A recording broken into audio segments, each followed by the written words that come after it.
All right, looks like we are live. Hello, everybody out there who may be watching now or later. Thank you very much for tuning in.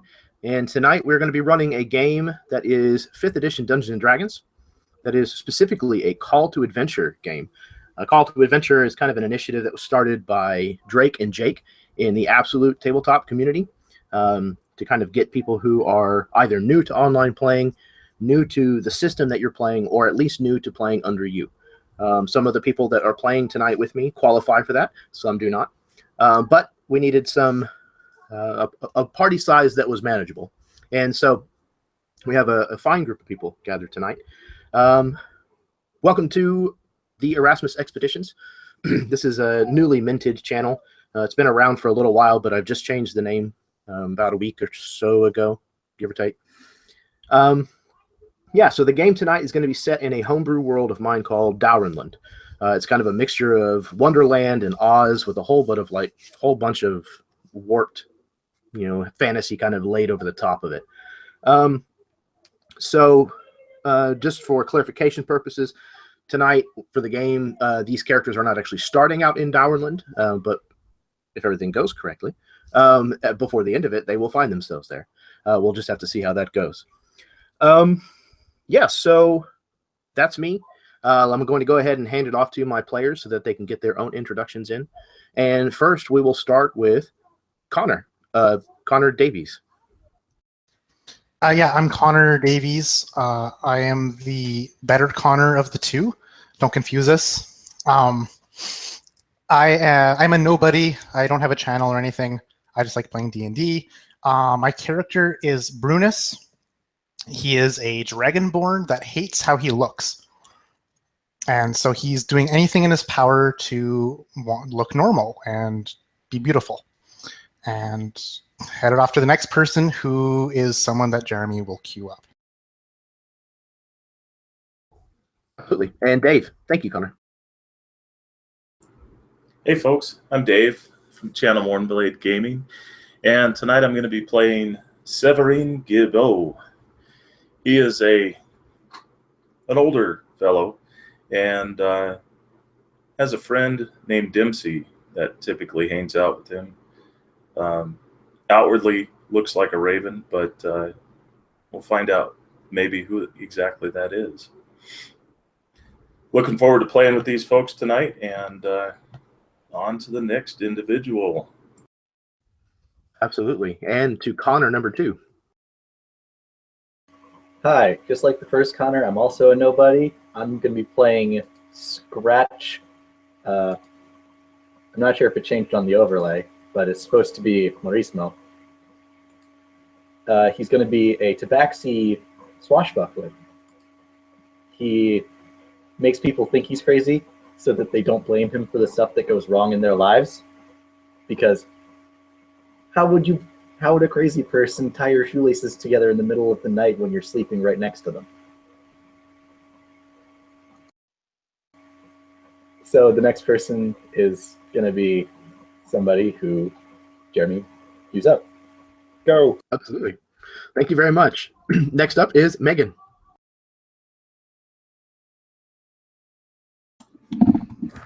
Hi, I'm Megan. I just like to play D&D. I've been really recently getting into it. Just about like 6 months now. I'm going to be playing Amelia Vandercroft, the world famous fortune teller. Yeah, and that's all I'm going to say about her. Fantastic. Thank you. And last but not least, we have Steve. Hey, I'm Steve. I do have a channel. It's not very big yet, but it's called 3D6. And yeah, I just enjoy playing in a lot of online games. I will be playing a Kinku bard. Goes by the name Twanger. And will also be very confused as to why the other person has a raven on his shoulder. My people must free them.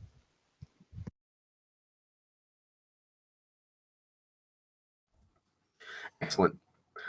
Thank you, guys. So one piece of information, one piece of business, I suppose. We are all adults. This is an adult game. I do run an adult channel, and that doesn't mean that it's going to be necessarily risque, but that is a possibility. But no, the language and the topic of maturity, the situations that characters find themselves in can sometimes turn a little dark. So this is your warning. If those kinds of things bother you, make your exeunt. That would be wise. Otherwise, I don't want to hear about it. The other point of business is, in my games, I let inspiration stack. So you can have up to 4 points at a time. Yes, Dave, serial killers. So keep that in mind. You can also spend. There was a fancier word I was going to use, but it escaped my brain. You can spend your inspiration points for more than just advantage. If you think that there is a situation that you want to try something that's a little outside the normal set of rules, or that you think might be extra cool, you can try to see if you can spend an inspiration point. And if I think it's worth it, then I will certainly let you do so. Okay. So I think without any further ado, unless you guys have any questions or points of business that we need to go over before we get started, then we will do so. Scratch doesn't like water. Excellent. This game's going to start off perfect for Scratch. Did you want us to roll the portents dice right now, or did you? So for divination, you get two dice that you can roll, and then you can replace it in the future. Attack ability, or that's cool. No, that's absolutely news to me. Yeah, if you guys want to roll it now, you can go for it. Yeah, I think we have 2 diviners. 6 and a 9. I'll record that. Big help. You can use those to interact with opponents' rolls, correct? So that there's a benefit to using the rolling low.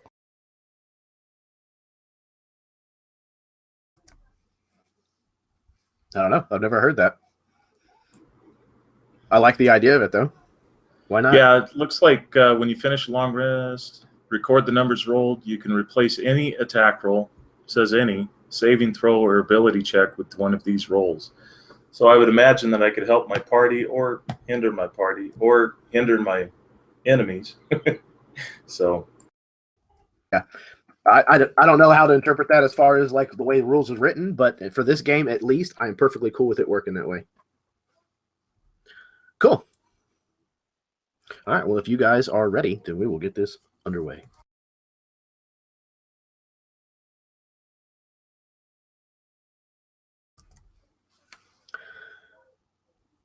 The rainy season had come, apparently, to the city of Irrorab Wall.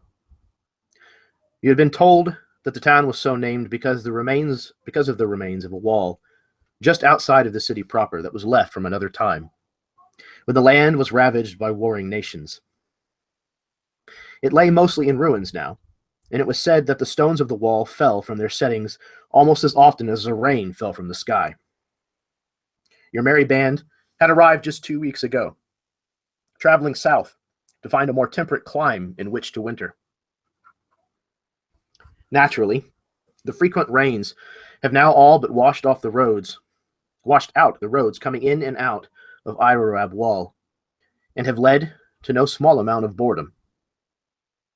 To top it all off, over the course of today, the weather had turned strange and terrible, truly forcing everyone to remain indoors. The rains were not only especially heavy and constant, but the winds were also shifting their direction, and the sky had taken on a slightly yellowish-green color. There has even been mention that Sasnak, the nearest town of notable size, was devastated by tornadoes the day before last. All of you had set yourselves up at the Little Black Dog, a tavern, an inn of modest comfort and affordability. As your stay here had gone on, you had come to feel somewhat at home, getting on well with the owners, a gruff man with a good heart named Benjaya, and his wife, Tierlin. The Little Black Dog also seemed to be one of the more popular gathering places for the locals, who even today have come for the hot meal, a warm fire made with dry wood, and a few tankards of mead or ale to ward off the damp chill of the impending winter. The day had turned to night without any slowing in the downpour outside. There were only a handful of people left awake at this point, aside from yourselves and the good Benjaya. So, as we find the five of you in this tavern, what is it that Brunus is up to? Brunus has a face that isn't his. He has a face of a blonde man covering up his features as more of the scaly folk. And his companions know, accustomed to this figure that he has, his face. It's a second skin to him. A disguise, if you will.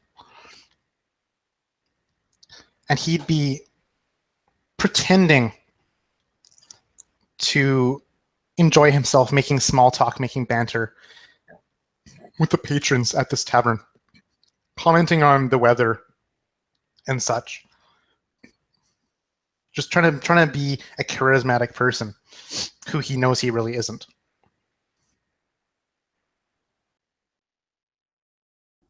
Excellent.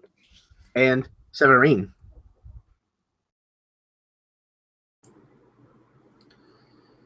Severine is kind of hunched over at the table, and he is leaned forward into his mug as he kind of mutters to himself and looks around at people. And at the moment, he is looking between the three odd couple seated with him. He's often found staring too long at people, and this is one of those times. As the Dragonborn looks around, uncomfortable in his own skin, he sees the old man again intently staring at him. And then he moves on to the tabaxi, and he whispers something to Dempsey, his raven. As he reaches down and he grabs one of the pieces of bread and he puts it up on his shoulder to feed him. Yes, Dempsey, yes. They cut the bread wrong.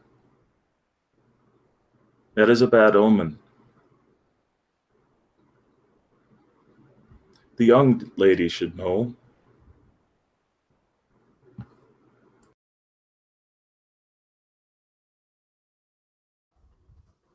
Excellent. And what is Twanger up to? So Twanger is laying across two chairs, a hat of ill repair down across the top of his eyes. He's plucking on the string of a lute that looks unlike most other lutes. It's a bit smaller and confusing, and he often plays it from his shoulder. And he's sort of plucking this annoying, deeper note that still, for some reason, twangs as he has one leg up over the back of one of the chairs and the other one sort of dangling in the air, and he's swirling his little clawed toes around sort of to the beat of the people talking in the room. And you see on the table one feathered hand come up, and it pats on the table for a moment till it also finds a roll. And there's a munching herd as the roll's drugged back over to the edge of the table. The crust is thrown back up on the table. A slight burp. This is so boring. And haven't I told you, old man, that bread is bad for your bird? But I guess it's better than starving, and it's not like we can afford much better. Twang, twang. But if the bread doesn't kill us, this boredom, it will.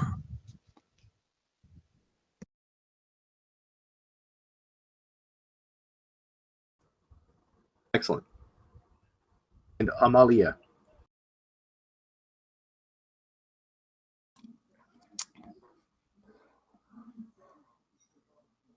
Amalia is sitting at the very edge of the table, facing out away from her companions, and she has her hands on top of an elderly woman's head who is kneeling in front of her, and she is closing her eyes. Yes, I see him. He is standing there.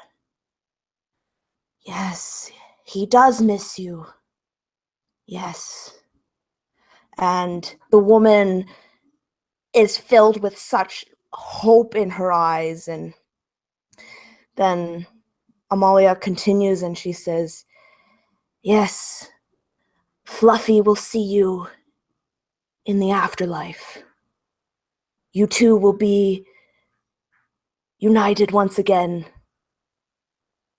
And then she removes her hand from the woman's head and says, okay, yes, that is all I can see from beyond.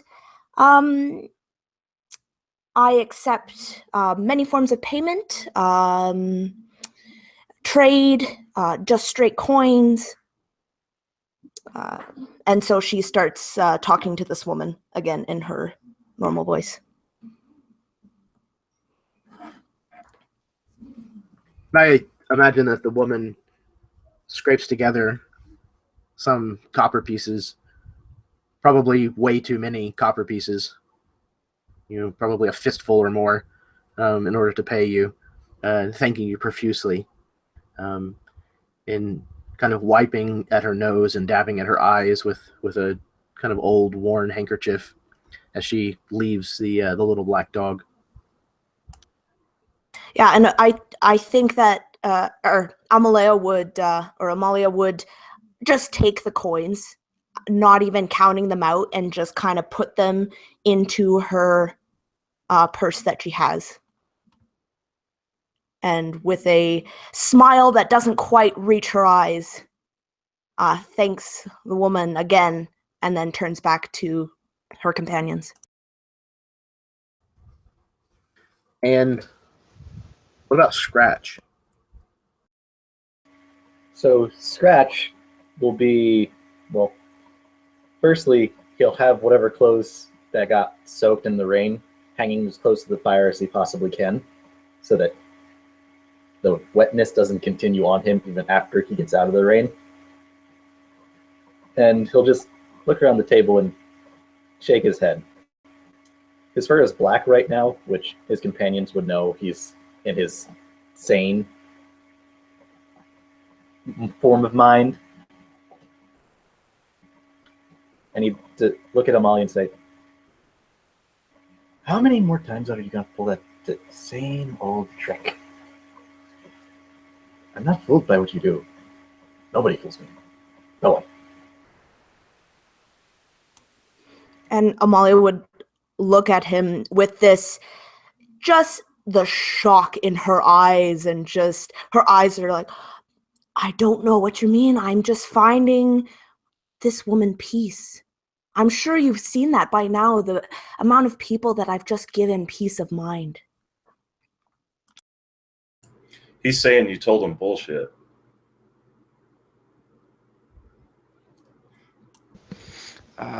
Do we have any more wine? Because I'm going to need more wine. All the great stories they tell of these wizards and lightning bolts and meteor storms and great winds summoned, and they had one person that sees the future in toast and the other one that finds dead pets. Lucky me. Perhaps I can write a song. How would it go? Sucks to be me, sucks to be me, sucks to be me. Yes, I like it. Did someone say wine? This big Prince Charming like figure kind of enters the scene, the blonde hair kind of flowing back from his hood.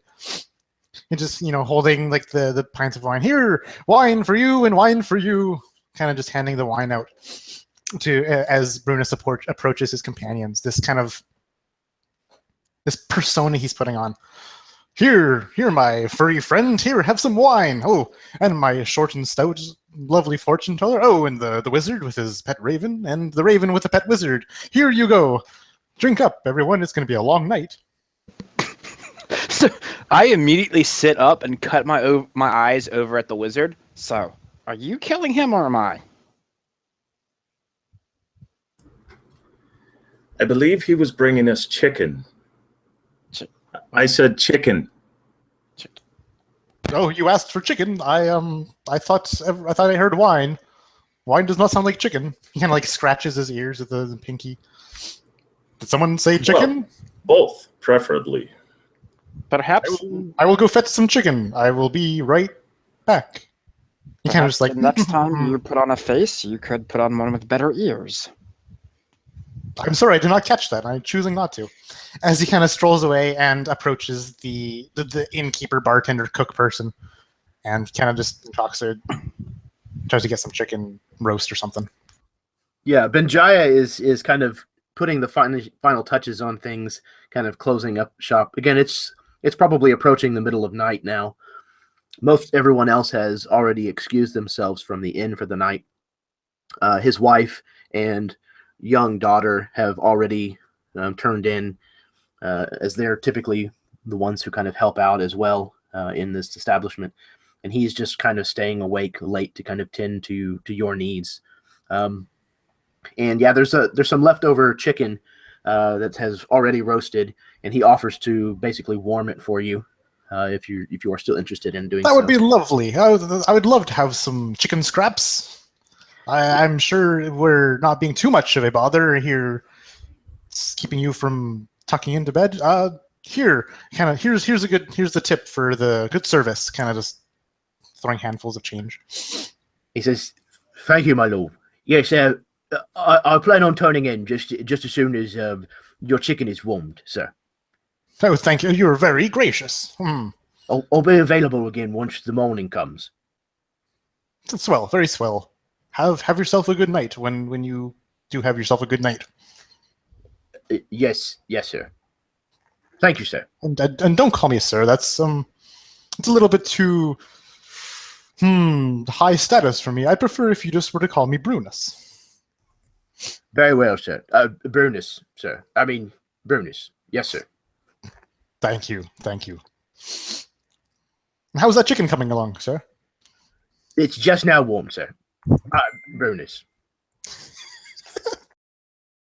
How long would you think it's going to take? I've got some interesting fellows over here who they don't like to be kept waiting, if you know what I mean. Yes, of course. Yes, it's momentarily ready. Yes. It'll be ready for just a moment or in a moment? Yeah, both. I mean, neither, sir. I'm very tired. I'm sorry, sir. What did they say about calling me sir? Yes, Brunus. Thank you. Sir, here's your chicken. Brunus. Thank you. Kind of like pats him on the shoulder. You've done a good job. He just forgets the name. You've done a good job, Jimmy. Just forgets his name and carries this kind of chicken scrap, this plate of whatever's, and kind of just and here's the chicken, my fellow companions. And his face is starting to like flicker and be kind of porous. You can see bits of scale kind of just coming through, and bigger horns are starting to fade into view, coming over the top of his head. As he hasn't noticed yet, of course, this fading happened. As he just, here you go, my companions. And immediately as his voice slips, he'd run off to some private area, kind of like throwing his hood up and running away. I'm glad none of us had to point that out. But hey, you got us chicken.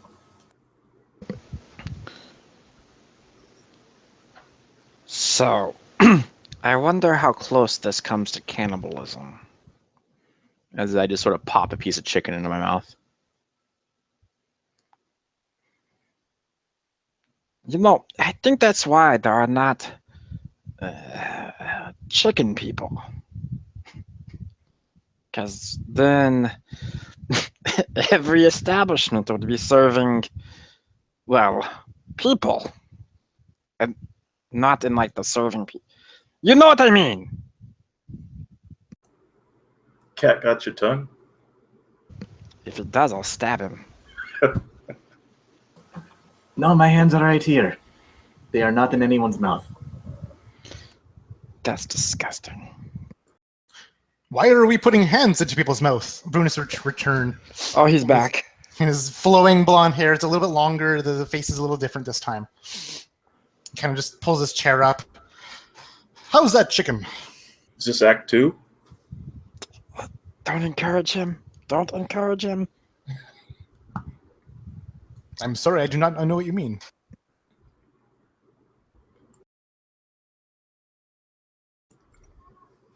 Excellent. All of you can have a point of inspiration so far. The role-playing and character introductions thus far have been fantastic. So, as the evening wears on, maybe just by another half hour or so, Amalia, what means do you usually do readings? Do you have tarot cards? Do you have crystal ball? When I'm in my usual cart, I will use my crystal ball, but now that I'm on the go and my cart has been stolen, all that I have left are my tarot cards. Okay.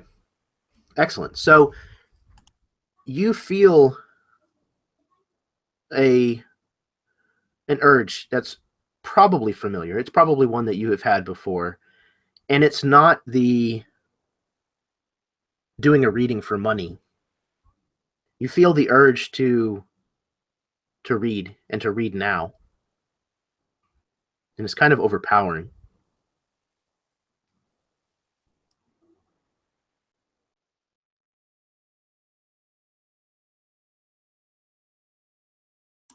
Yeah, so immediately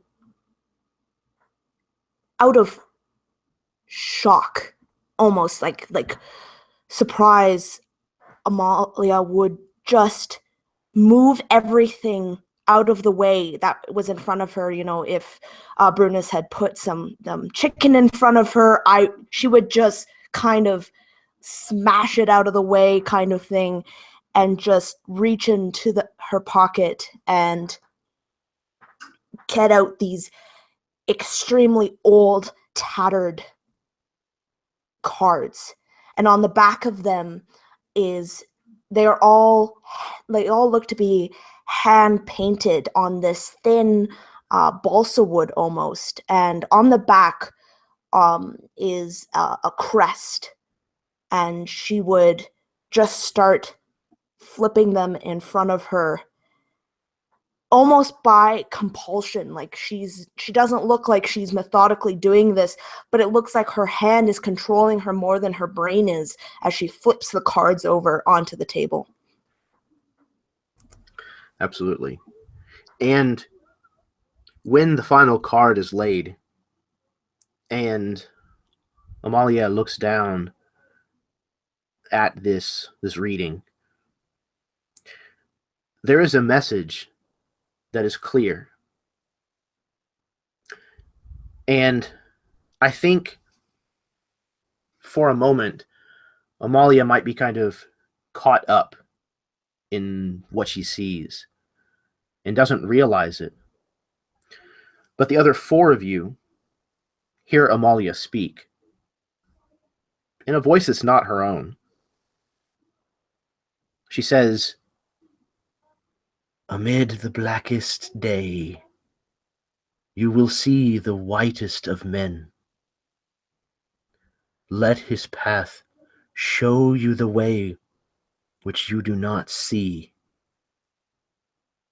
The journey towards peace begins by looking into thyself.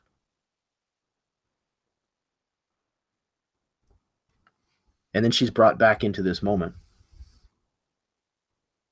I would imagine, Amalia, you may not even realize that you spoke aloud. It may have happened in the blink of an eye to you, but the rest of you definitely heard her say this. Amalia, I didn't mean that much offense of what I said earlier. If it affected you that much, I apologize.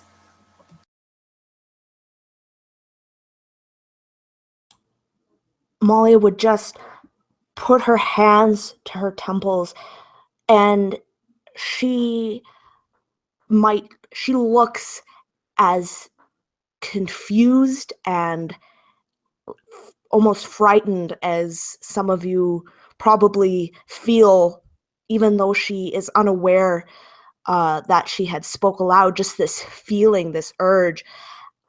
And she would just kind of look around and then just carefully just take her cards and just kind of shove them back into her pack and just kind of look around and just shake her head. And she would also look at the mess that she had obviously made with all the chicken on the floor, and she would just look and she's, well, who made this mess? Someone clean it up. It's getting everywhere.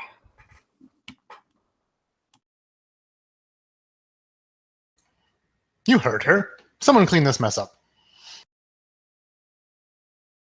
I'll gladly clean the plates of the chicken.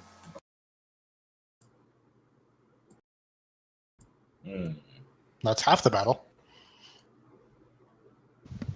So are we all just gonna pretend that didn't happen?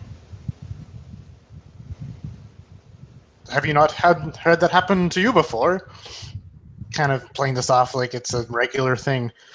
Have you not heard her do this before? I think I have.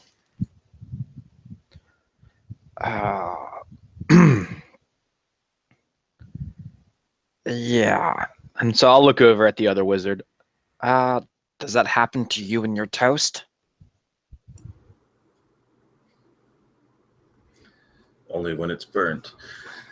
But, my lady, do you recall what you just said?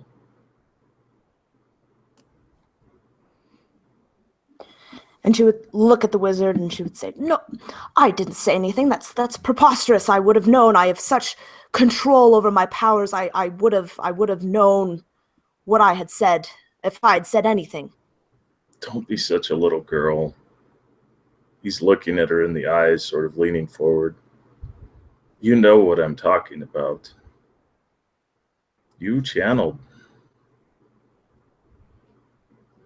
And of course, you bumbling fool. Of course I channel. I've been doing this my whole life. And then called that in one day. So in the best impression of the voice that she just used, Twanger he sits up, and in the blackest of day you will see the whitest man. Let him show you the way you do not see, the journey of peace begins by looking into thyself. That's pretty much what you said. It was a bit creepier coming out of you. Oh, yes, of course. Yes, I was just testing all of you. Yes. I just wanted to make sure you were getting my message clearly. Heed it, all of you. Yes. Of course you were. And you always sound like you've been smoking for 50 years. Amalia would just take a deep breath and just exhale and just say,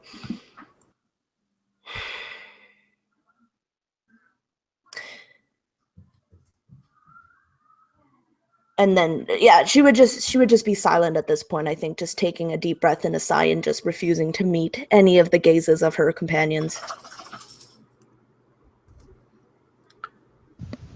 So here in this rainy town of Irrorab Wall, how does this somewhat strange evening wrap up for each of you individually? You can go in whichever order you wish. So, Scratch, in a sort of almost nightly ritual, he would go up to the room that they had rented, with the clothes that he had hung by the fire. He'd pull out a rag from his pack and start wiping the dye out of his fur so that he'd have his normal cheetah print. And he'd look around and say, I'm surrounded by a bunch of crazy people. Did someone say crazy? Oh no, not you again. Just like on the other side of the room, just like selective hearing. Did someone say crazy? That's certainly not me.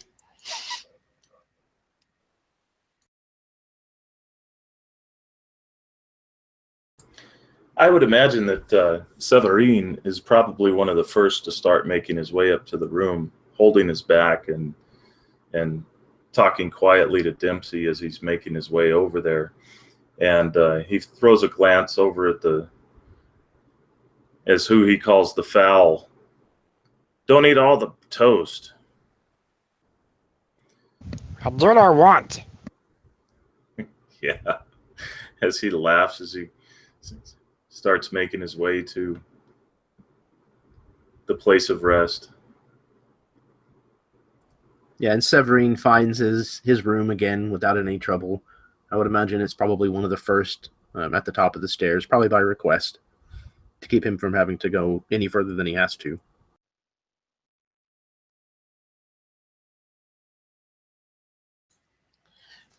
When Brunus hunkers down for the night, he's isolated himself in this tavern room, this inn room, closes the door, barricades it, and immediately his disguise falls like glitter, like dust, kind of pixie dust styled off of him, and his face is revealed as this disgustingly greenish black scaled face with these squinty lizardy eyes, these huge horns on the back of his head, his larger frame, these bulkier claws. Has his fingernails end in claws. This stout tail kind of flicks back and forth, and he kind of just relaxes and is just so happy to not have to put up an act anymore. And he kind of sits cross-legged in a corner. He brings out he has a small mirror in his satchel, like a hand mirror, and he just kind of lays it down in front of him and performs some kind of meditation-y thingamajig into the night.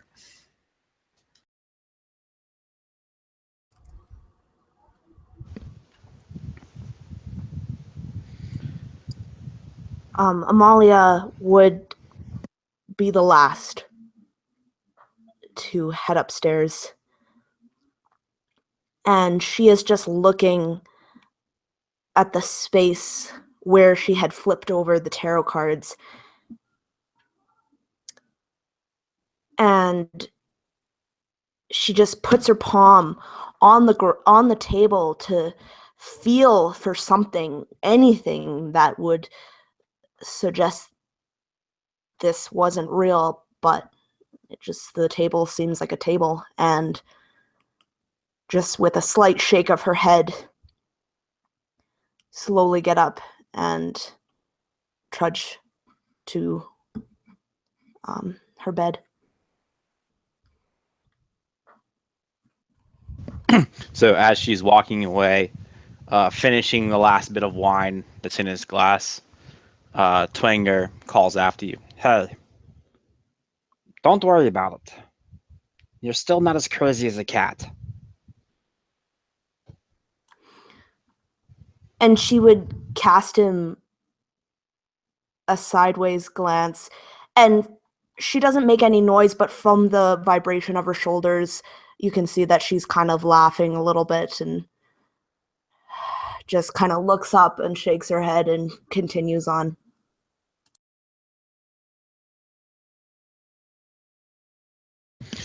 And after picking through the bread and perhaps a little bit more of the chicken, not off the floor, but that's gross, and I'm not an animal. Twanger will pull out a piece of parchment and a quill and some ink, and he begins to write, and it sounds something like, "Dear Diary, today was... scratch, scratch, scratch. Why the hell am I doing this? They're all crazy. ... And then he just rolls it up, smiles at himself, throws it in the fireplace as he walks by, and trots on up to his room.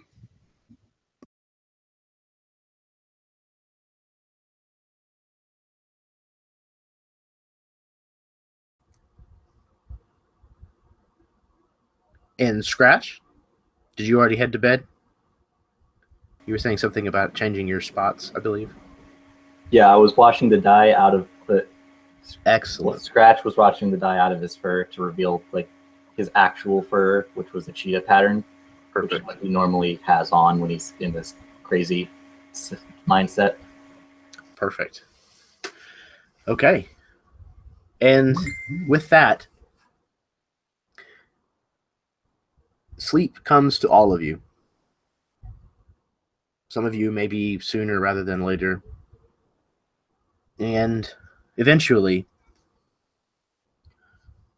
the morning comes. At least, it seems like enough time has passed through the darkness that it should be morning. You think there may be a slight glow to some of these grayish, heavy-looking clouds as they've hung around in this awkward-colored sky. And you notice that the weather has not improved, but instead has worsened. The wind outside is atrocious now, and the windmill outside of town, you're pretty sure that there's a piece of it lying in the road out in front of the inn. And there's all kinds of concern in the few people that have managed to brave the storm to come to the little black dog. And you hear stories that there are tornadoes in this valley, no longer with the town down the road, but that they have come here to Irrorab Wall. And there's kind of a constant howl outside now from this terrible storm.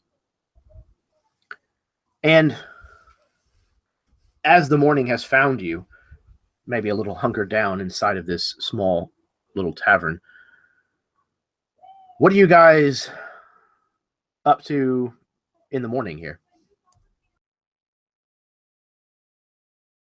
So I would rise a bit early and head downstairs, probably not paying too much attention to the talk of storms and whatnot, because I have this deviousness on my mind.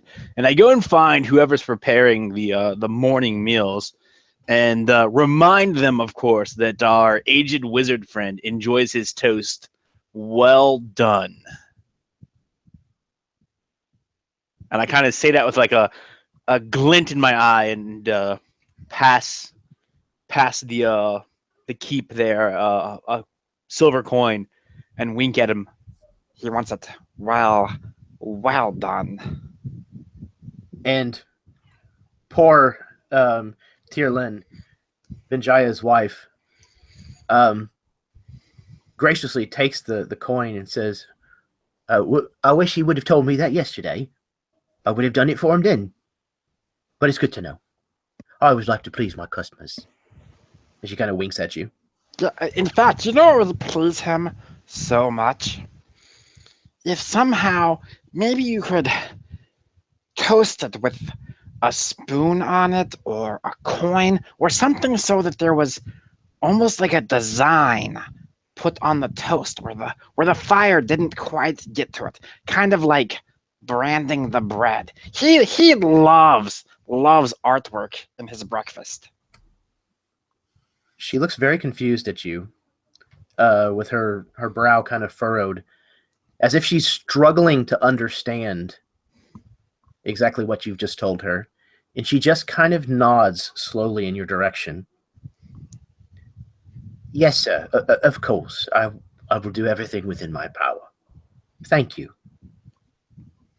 No, thank you. Thank you. I'll go out and sit down at our usual table with this horrible self chuckle to myself, just the constantly.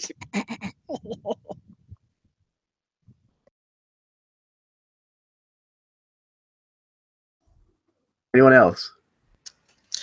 Brunus, in this morning time, has this hand mirror, and he just looks into it. And he kind of closes his eyes, and when he opens, his visage is of this human male with blonde hair. He's like, no, no, no, no, no. He kind of just closes his eyes more, and his face distorts a little bit, changing the shape of the nose slightly, changing the eyes and the eyebrows and the hair itself and the length and the color and the hue. Looks at it, no, no, no, no, no. Changes the chin length, put a little facial hair, maybe some, morning after kind of beard. Looks at it and like, there we go. And kind of trots downstairs in this different figure. And he joins his breakfast buddies down there. I'm down there.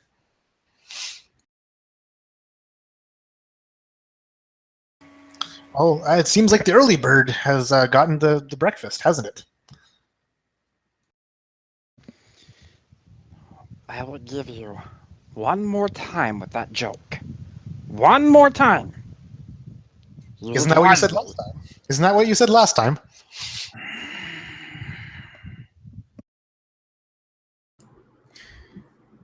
Severine comes up behind the Dragonborn and he claps him on the shoulder and he says, yes, the early bird did get the breakfast.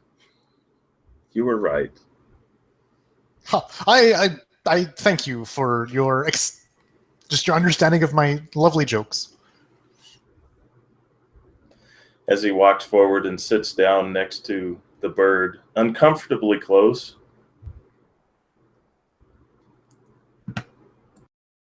I want to come any further. I won't bite. Come on, take a seat right here. No, he has a thing for soft feathers. I see. I pardon me. I thought we were just trying to get along. I'm sorry. And as the smell of burning bread starts to kind of waft in through the common area, what about the rest of you? Scratch would come down, not putting the black dye into his fur. He's going to bound down the steps on all fours as fast as he possibly can. He might fall down and roll down the last few. It'll pop up right next to everybody and be like, hi! The cat's been let out of the bag. Out. I don't care about the weather. Out. Come on. Do you mean me? Or me. I'm confused. So am I. Where's breakfast? Are we going to draw straws for who goes out? Dibs on the long, regular one instead of the short one. That's how that game works. Ah, dang it. Be careful out there. I heard it's raining cats and dogs out there. Dogs? Oh no, I don't like dogs. Please no. Please let me stay inside.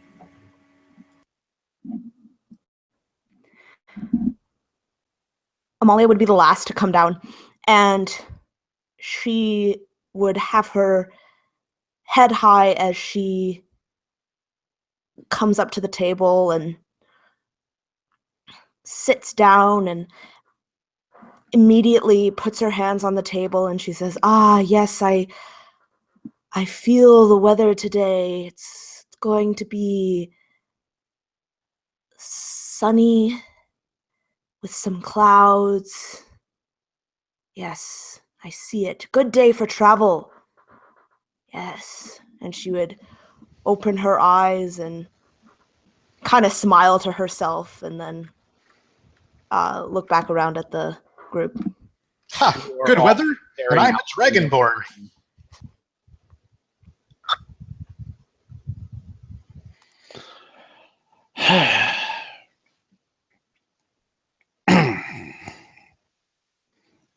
So, what's the plan then?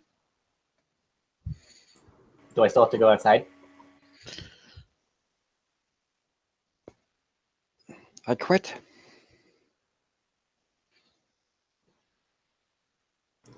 You quit what? Playing? Your guitar? That is not. We have been through this.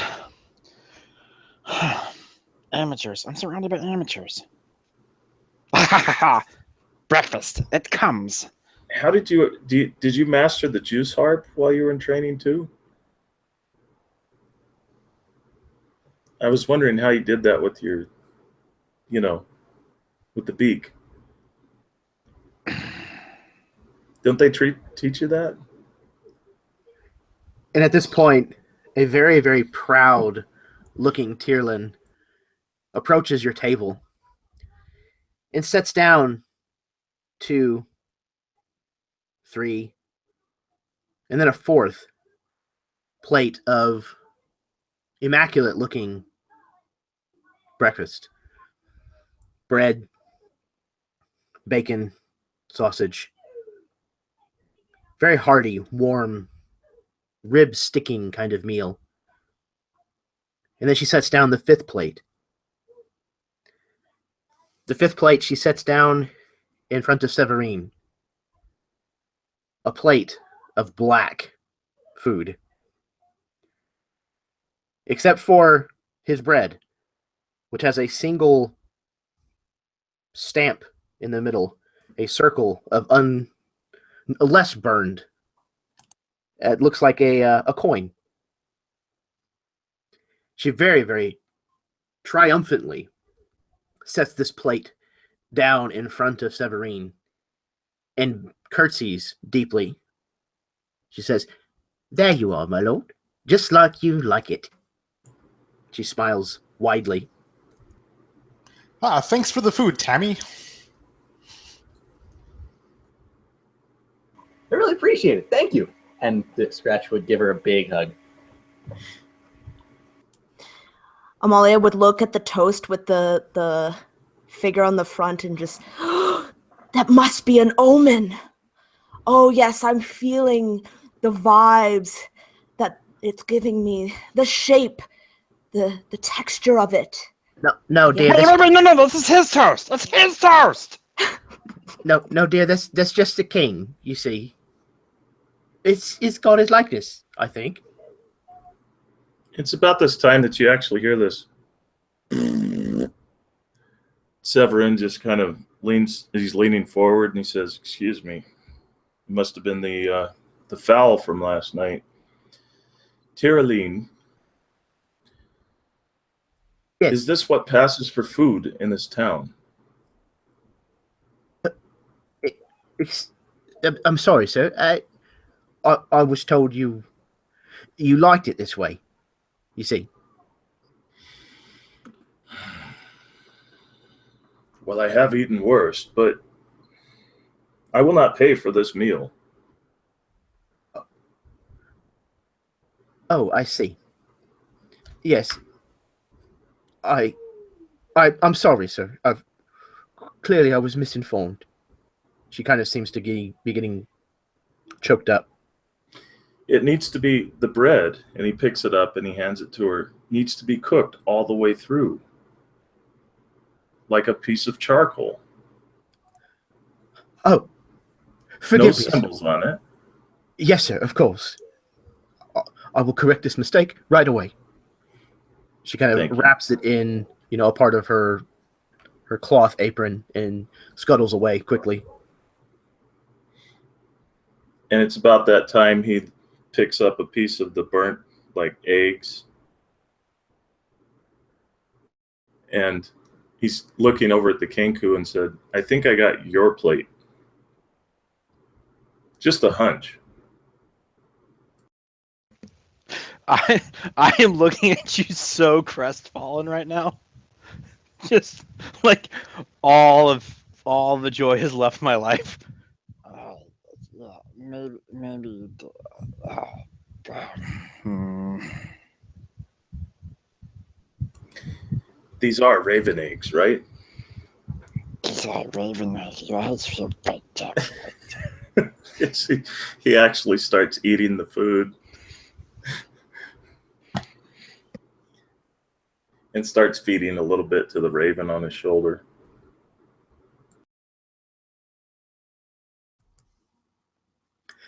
And as this kind of unfolds, seemingly kind of setting your tone for the day, once again, not too much unlike the days before it, one of you, I would imagine, might wander somewhat close to a window or maybe the door, maybe to check on the weather. Probably myself, to get away from my joke having gone so poorly. Sure. So the Kenku has kind of made his way over to one of the windows, kind of unshuttered it a bit, looking outside, having to kind of hold on to it a little because the wind tries to basically wrench it out of his hand. And as you're kind of wrestling with this shutter to kind of get it back in place, to get control of it again, you see a sight that gives you pause. There's not much traffic in the street today. And you see an individual who is making his way down the edge of the street, kind of hugging up against the buildings opposite from the little black dog. And this individual is dressed for weather that is much, much colder than it is here currently. And at first you think it might even be a child, but then its hood blows back and you realize that it's actually a halfling. But the really odd thing about this halfling is that he appears to be an albino. And he is moving with incredible speed. Possibly the speed of a horse.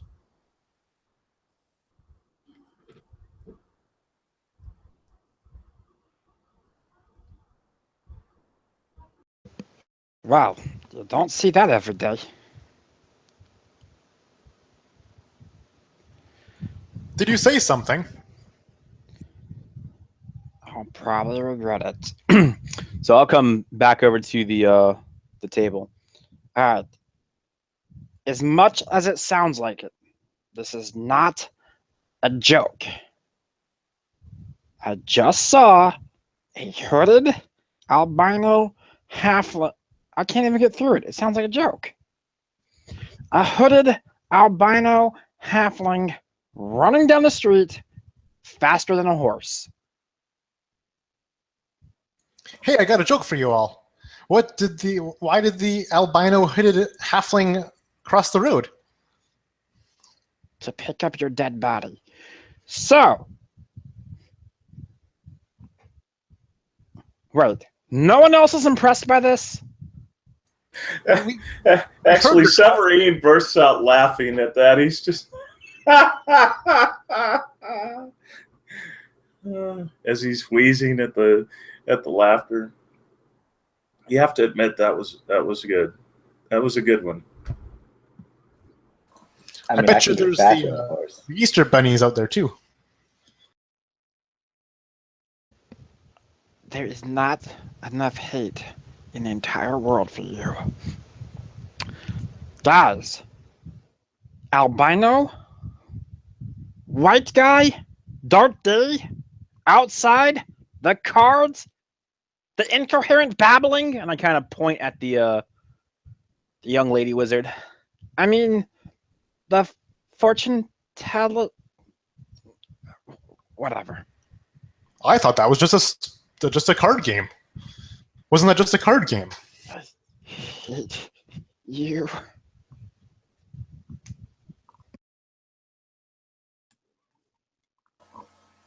Scratch will look at our Kenku friend, and he'll say, "Did you say he was going faster than a horse?" Yes. Hey, wait! I got an idea. Fetch. Fetch, where? And Scratch will immediately run in a direction. What direction is that? What direction is our friend pointing? Out the door. He will run out the door. So the tabaxi takes off. His claws kind of skittering across the wooden floor and bolts out the front door. The door kind of flying open, slamming up against the outside of the wall with the powerful winds outside. And at first, you were just assailed with this rain. Just water everywhere. And the wind is whipping about. And then you look and you see a hooded figure, probably about the size of a halfling, duck between two buildings, taking a right-hand turn off of the main street.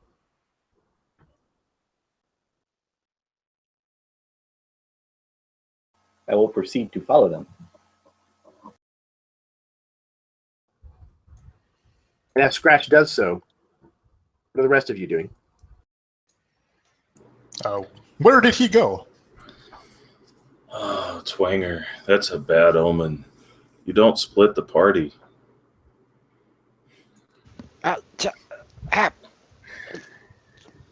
As you hear bones crackle and creak as he gets up and he grabs one of the burnt sausages and puts it in his mouth and breaks it off. He's looking at him and it almost chips a tooth as he does so. We should go check on him as he starts ambling toward the door. Yes, ancient one. Give chase. I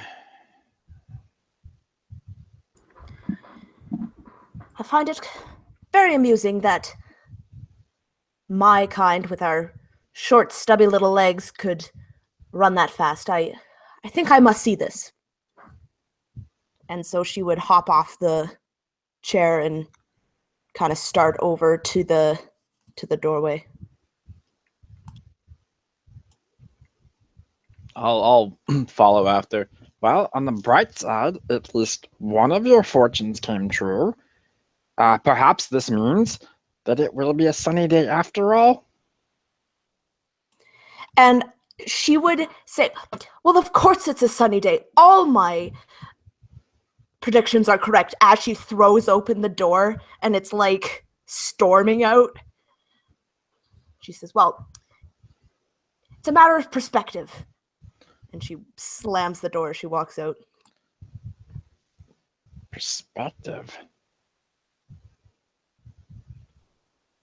Huh. And I imagine as the rest of you move to follow Scratch, Tyrlin kind of re-enters the common room to kind of see the last of you kind of shuffling out the front door as she's holding this absolutely blackened brick that may at one point have been bread. And she just looks completely and totally betrayed as she sees the rest of you shuffle outside. Brunus definitely left like a coin pouch on the table, as he was the last to leave. Kind of just, tidying things up. Just plump some change on the table. I don't know if it probably, he didn't count it. He doesn't know if it's enough or not, but just the gesture don't matter, right? Excellent. And she kind of looks over and sees this coin purse, and you can see the dejection kind of fade quite a bit. And she kind of walks over and hefts it to test its weight, and kind of gives a, and then heads back towards the kitchens. Where you hear a resounding clang as she drops the toast in the waste bin. So the four of you kind of struggle to find and catch up with Scratch. Just kind of barely seeing the backside of him as he's ducking from making corners from buildings to building. And at some point, you kind of come around the corner and find Scratch kind of sitting off to one side under a little bit of an overhang.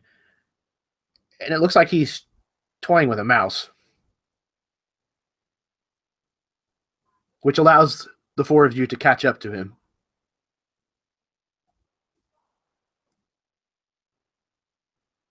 Did you make any headway, Scratch, on finding this strange individual? I'm not sure why we're bothering him in the first place, but any headway? Do you know where he went? Scratch will look up, kind of startled, from the mouse, and the mouse will skitter away, and he'll be like, "Aw. Well, I did find some stuff. He went that way."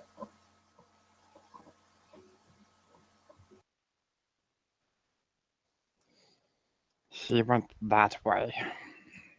Yeah, through the tiny hole, right over there.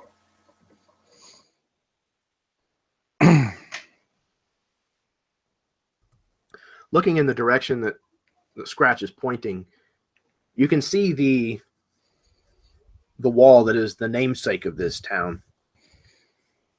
A mere probably 20 yards or so away from where you now stand. A section of it that is somewhat intact along this length of the town, except for this rather large hole that stands not that far from where you are now. Probably about the size, it's probably about 3 feet in diameter, give or take, where some of the bricks have just kind of been pushed or punched out of.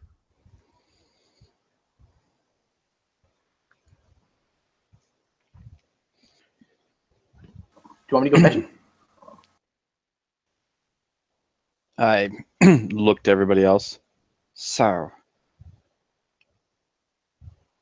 are we going to chase the speedy, hooded albino halfling through a hole in the wall? Isn't I don't that see what why makes a not. good story?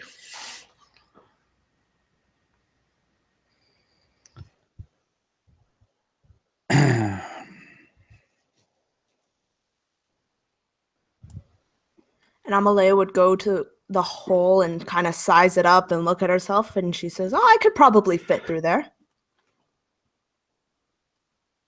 Famous last words.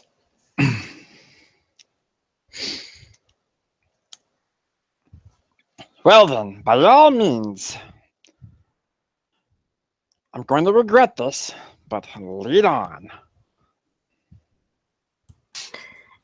And so Amalia would kind of pick up her very tattered, maybe once nice, hideously yellow dress and just hike it up and try to crawl into the hole. Yeah, you're absolutely able to do so. It's certainly not an easy task, but it's not overly difficult. There may be a stone or two that kind of comes off, underneath your foot or maybe in your hand as you're kind of making your way through this. It's rather muddy, kind of nasty, and there's a lot of overgrowth, plant life and things like that. But you do manage to make it through. And Immediately on the other side, you find yourself in a kind of a forest, and you can see a path that seems to lead from this hole, kind of winding its way off through the trees forward. And you very, very clearly can see a set of small footprints in the mud of this path. So sorry, was the hole to a wall or was it to a building? It's like a defensive wall that used to Okay. surround this town, and it has since fallen into disrepair. It's not really very defendable much at all anymore. So you've basically just exited the town proper, and you're now in like the encroaching forest that basically butts right up against the wall. Yes, but okay. And all I see is footprints. I don't see a tiny figure Correct. or a Yeah, figure the about my visibility. size. No. Right now, the visibility is pretty poor because of the weather, Mhm. but you can clearly see that there is definitely deep footprints in the mud. And she would kneel down and yell through the hole, "The coast is clear, and I'm not picking up anything horrible. No negative vibes. Are you guys coming or not?" Are you picking up positive vibes? Yes. All right, I'm on my way.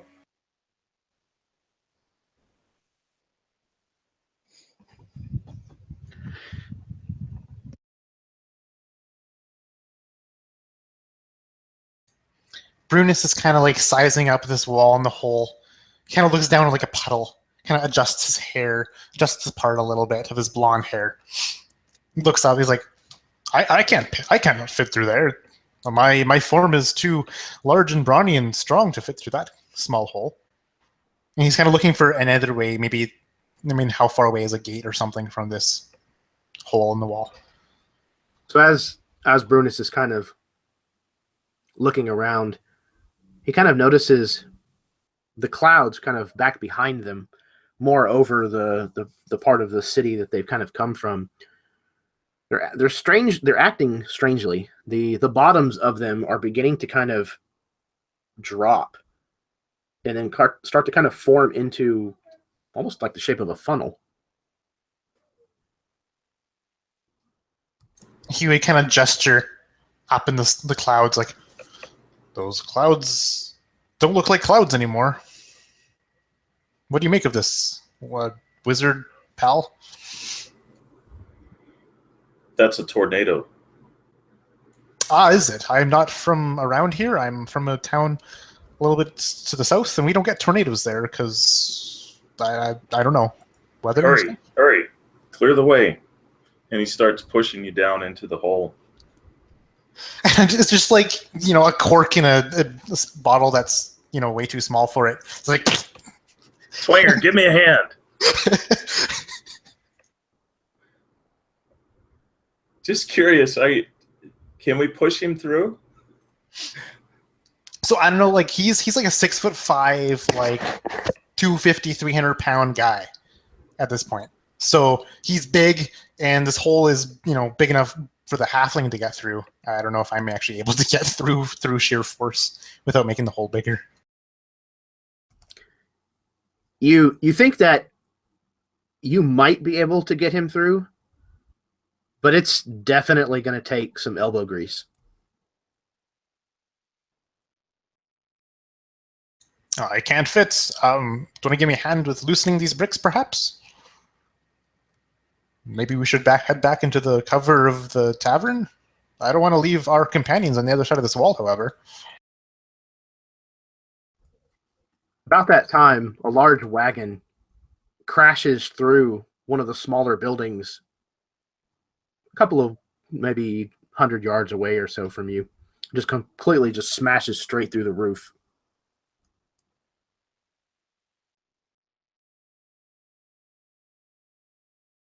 Well, that's my cue. And I'll start scrambling past the Dragonborn, making not necessarily intentionally sure, but perhaps intentionally sure that I step on part of his now illusory disguised tail. Yeah, it's like a long billowing cape. You just step on it, you just hear the oh as he he makes an audible cry as you step on his cape.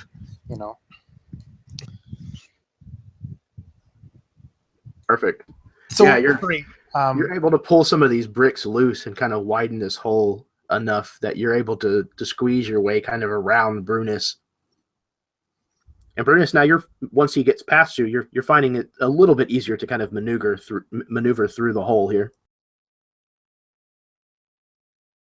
Yeah, and I do so. I kind of just loosen the bricks up and kind of just shimmy through, and can you give me a push there? I seem to be a little stuck here. And he's like full horizontal here, butt out one side, torso to the other. I'm a little stuck. Yeah, Severine kind of leans forward, and you feel his hands touching you and pushing, but you hear him grunting, and actually, he farts again because he's old, and he's pushing. And he's like, "Can you guys pull on the other side?" Wondering if he needs to cast grease on him. And I stretch out my arms. A little help, please. I had too much of that tasty chicken last night, I guess.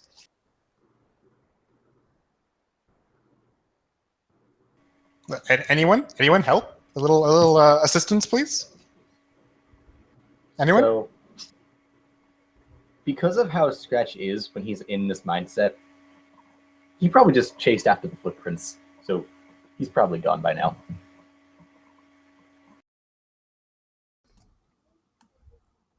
Fair enough. Anyone? A little help, please. I'm not that comfortable. Hello? Anyone? Amalia Anyone would look around and just kind of call down there and say, "The spirits told me that you would get through quite easily. Maybe you're just not trying hard enough." I regret to inform you, but I am trying my best, as you can see. It is kind of hard, and I'm kind of grabbing for, I don't know, a branch or something, just pull myself through. It snaps in my arms because it's a small, flimsy branch, and help! Come on. I know it's hilarious to look at me like this, but please. Could I use my inspiration point and cast a version of knock that would clear this trapped portal by perhaps ejecting our friend up and out? So you'd hear that normal sort of boom of knock, and then he would just poof out the hole. Absolutely.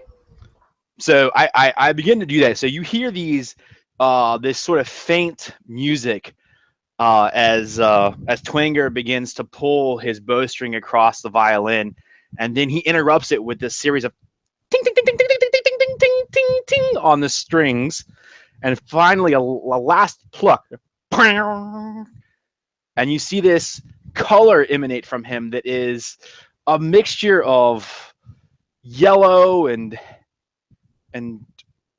brickish red that emanates from him, and all of a sudden you hear a kunk, and yes, our blonde friend will go poof out of the hole, maybe travel 5 feet before skidding across the ground.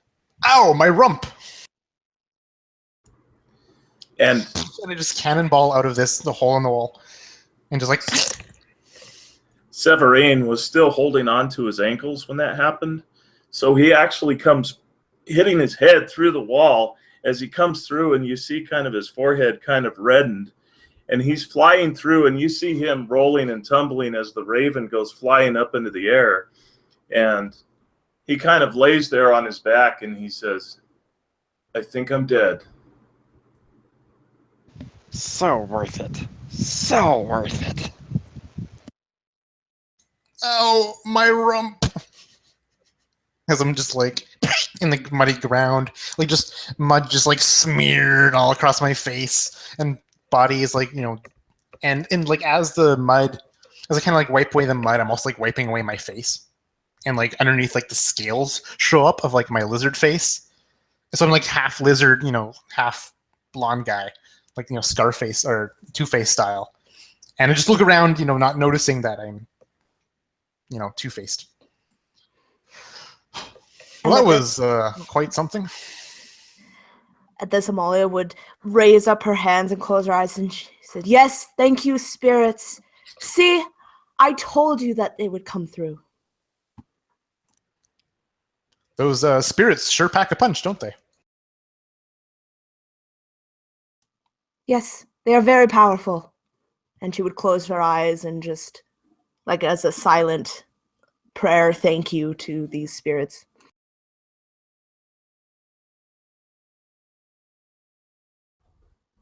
And as the four of you kind of recollect yourselves on the other side of this hole in the wall,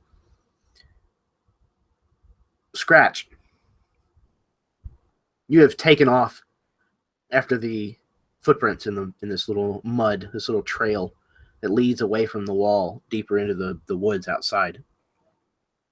And after a little while, probably less than a quarter mile, you find yourself kind of exiting a thicket part of the woods. And you see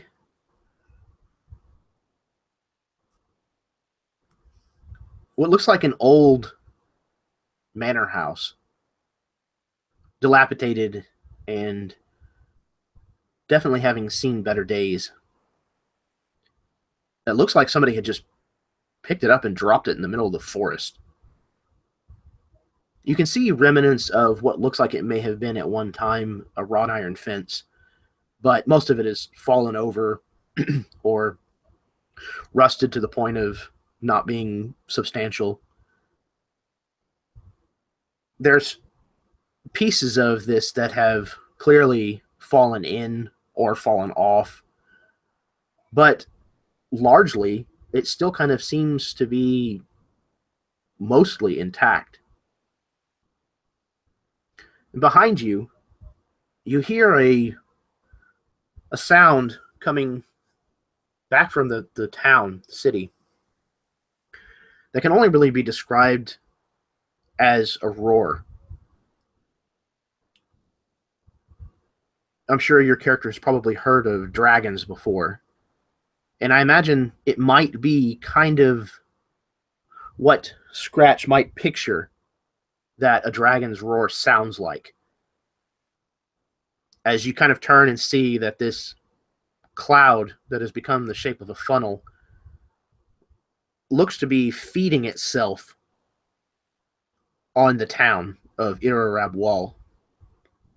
There are pieces of what look like buildings and things kind of sucked up amongst this triangular cloud, and they're just being turned and turned and turned and then flung out away from this thing. What do you do? So Scratch is going to shake his head to kind of like make himself see everything as it should be and not crazy. And his eyes would sort of like change. He'd look at it and be like, "Oh no." And then he immediately dash for inside the house. Okay. You do so. And you find as you're heading that direction that you're actually still following the footprints. Convenient. You make your way through the front door, which is kind of pushed to, but not locked or barred. And you see wet, muddy footprints that continue deeper into the house, passing down the grand hallway. And it's about this time, I imagine, that the other four of you are now kind of approaching the clearing where this manor house sits. What would you like to do as this storm ravages the town where you just came from? Yeah, Brunus probably tries to, gather his courage, looking up, wide-eyed, one eye, green and slitted like a lizard, the other, normal bright blue eye. It's just face is, completely in half at this point. So that's quite the storm. Let's head for shelter. Quick, everyone. Just head inside. We'll stay in there while the storm passes. I feel bad about that town. I mean, we haven't stayed there long, but the folk were friendly, but we gotta watch out for our own skins. Plus my butt hurts.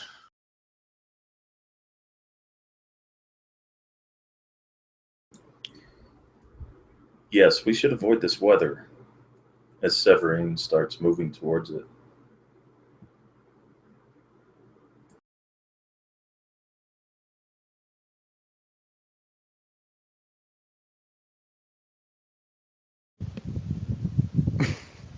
I'll look over to the young halfling.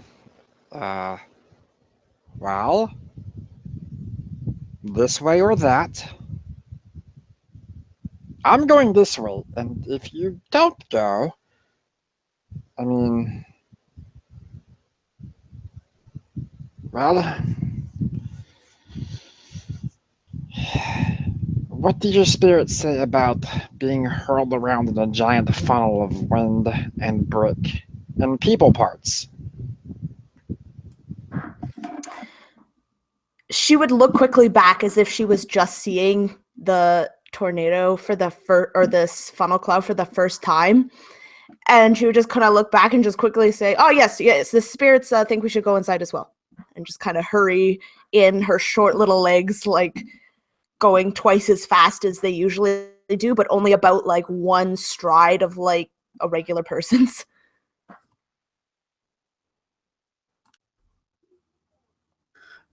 So the rest of you kind of hurry forward, seeking shelter inside this dilapidated mansion.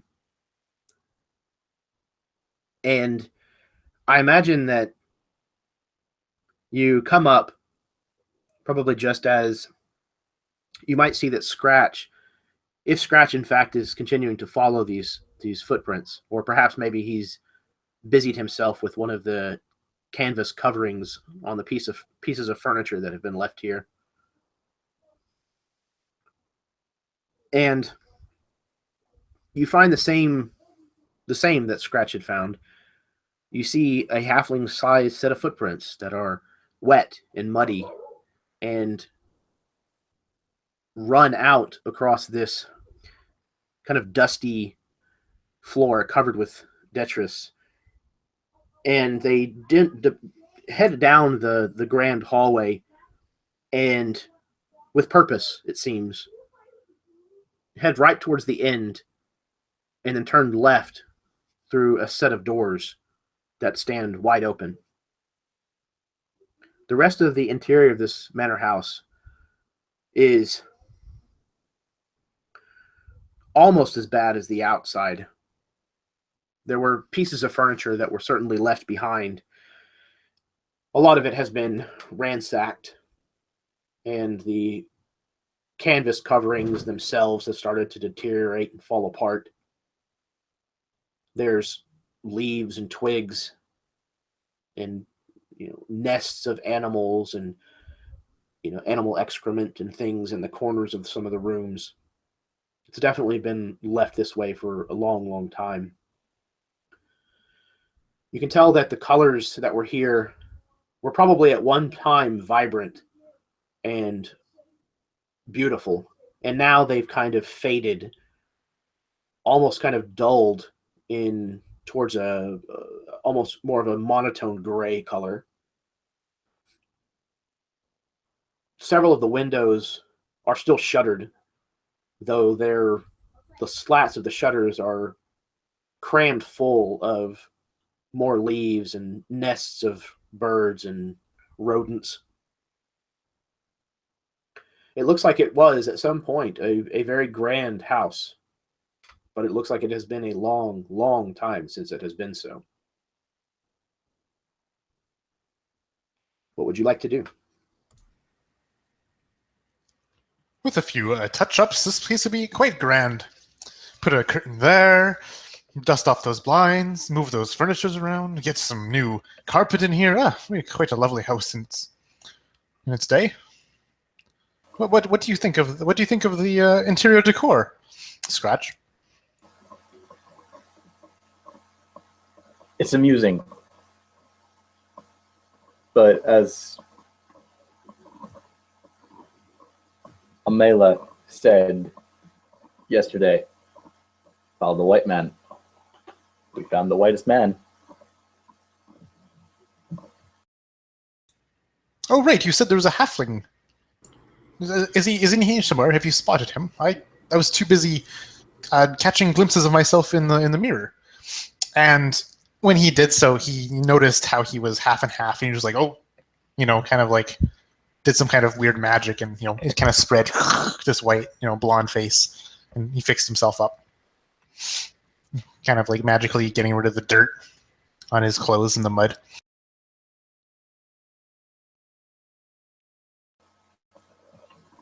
Scratch would look at Brunus and say, look less in the mirror and more at your feet. And he points at the tracks that lead. Yeah, I was talking. There should be a carpet down here. I'd say there's muddy footprints everywhere. I wouldn't want a home like this.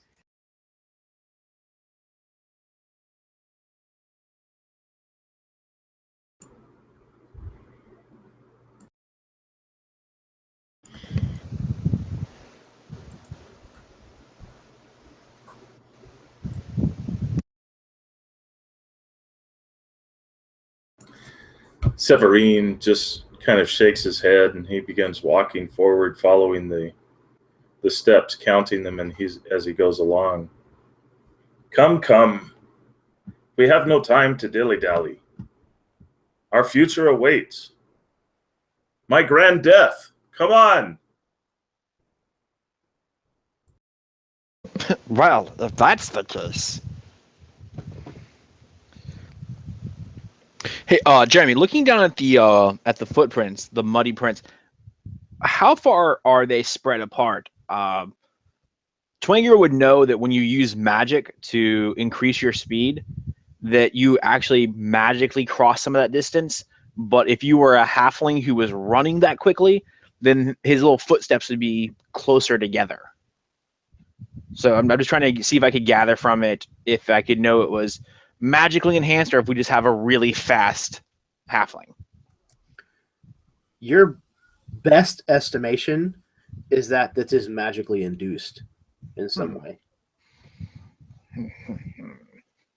Little runt thinks he can use magic to get away from us. Another thing coming. And then I look over at Amalia. He's a monk. I mean, runt. Not. Sorry.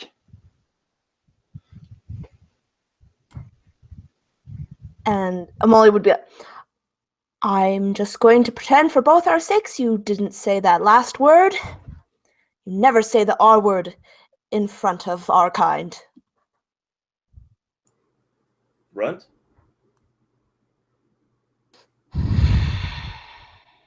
So, about yes. that halfling. Yes. I mean, I'm no tracking expert, but I would guess that he went that way.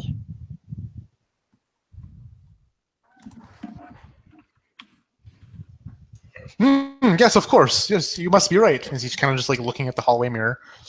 He's just like looking at like his some freckles on his face. He's looking at, his facial hair. He's like not even paying any attention to the conversation though.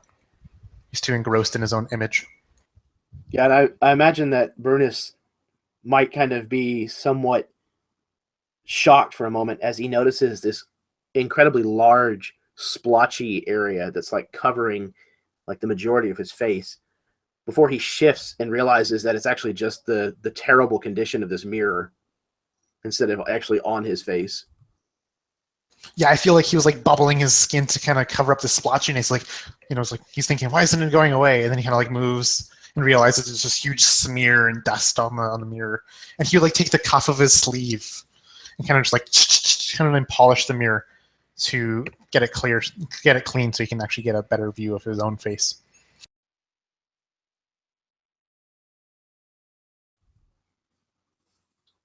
Okay. So, what happens next? Well, go ahead. So Severine picks up Dempsey and he says, "Time to earn your bread," and he throws him forward to fly forward and inspect the area as they, ahead of them. And at that moment, he kind of rocks back and sort of his eyes glaze over for a moment, sort of like a film goes over it, because he's connecting with Dempsey's eyes and watching through the bird's senses is familiar. And he sends him out to scout ahead. So, I would imagine that Dempsey sees much that is more the same, and the condition of this house seems to be fairly consistent throughout. And as the raven kind of flies down this grand hall and swoops down and through this set of doors that stand open near the end,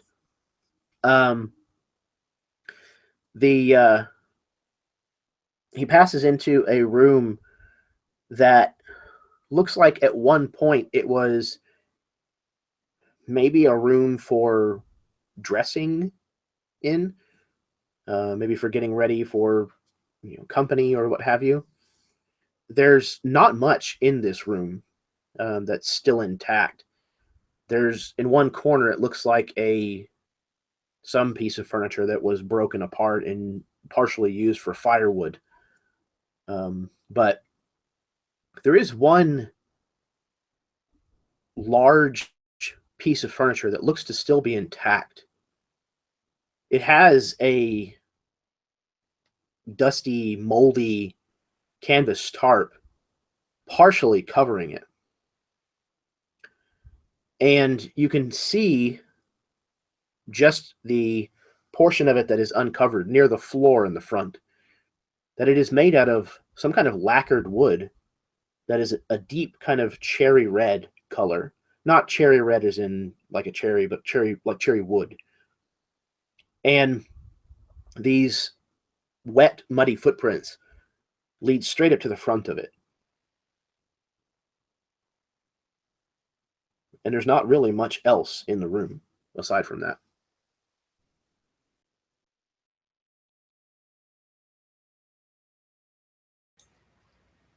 So you said it was a dressing room, so there'd be like wardrobes and stuff?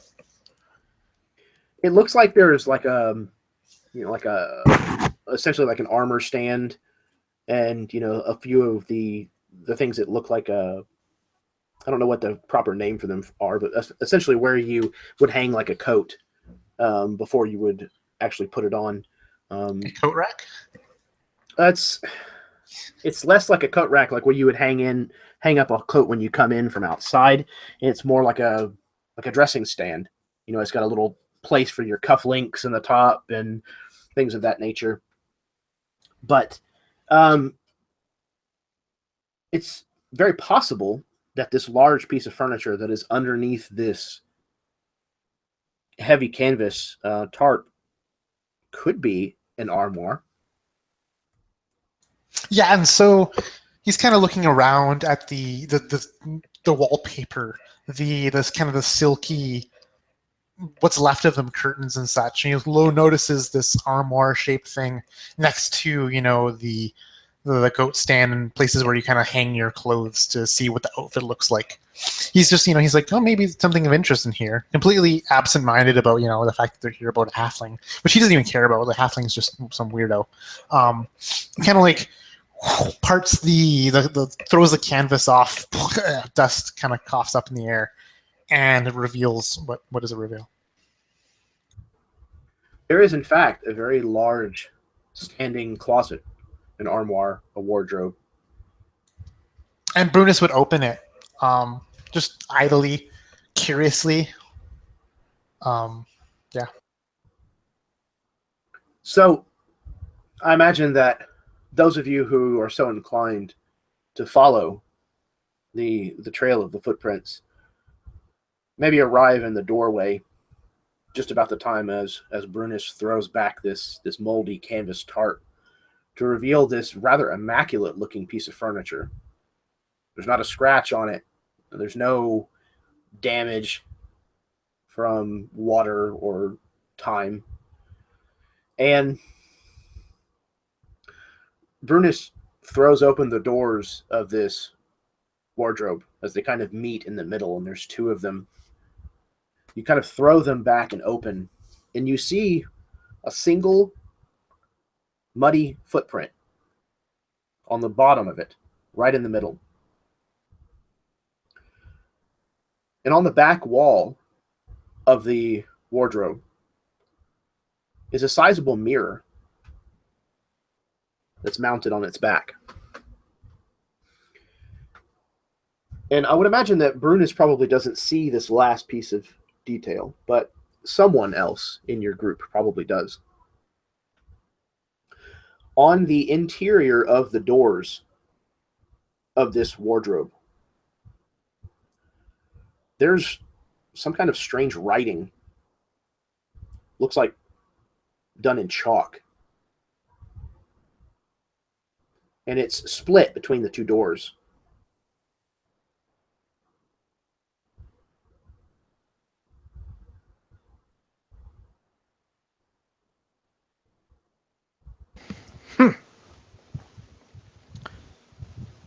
So, we started chasing an albino halfling, and here we are staring at furniture. Good. And Brunius is completely taken aback as he opens. He kind of like completely notices this, full-size mirror at the back of this wardrobe. But instead of seeing, what he's so used to seeing in the mirror, which is, the blonde hair, a face, it's a little different every time. He doesn't like it, a certain feature each day. He kind of changes it up. But instead, he just sees in full figure the black-scaled dragonborn that in the body that he was born in.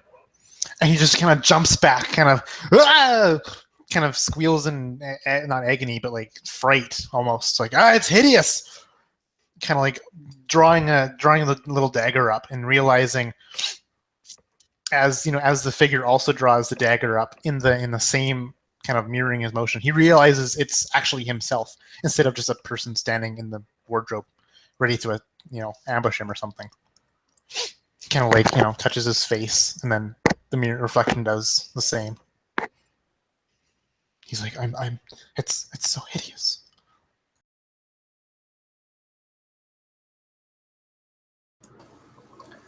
It's your true self. No, it's not. It's not. And he kind of like turns away. His voice is weaker, shakier. He kind of just, no, it's not. That's not who I am. It's not. And kind of just like muttering to himself, distancing himself from this reflection, and just looking out the window or something that's in the room, just like hiding himself under his hood. Just like the day that I started having hair grow out of my nostrils and off my ears. It's your true self. Embrace it. You are yourself. No, it's not the same. And his voice kind of takes, an octave lower. It's raspier. It's not the same, old man. It's not the same. And as he turns around to look at you, he's dropped the illusion, and just his face is snarling, his fangs kind of coming out. This complete lizardy face. Whoa! It's not the same.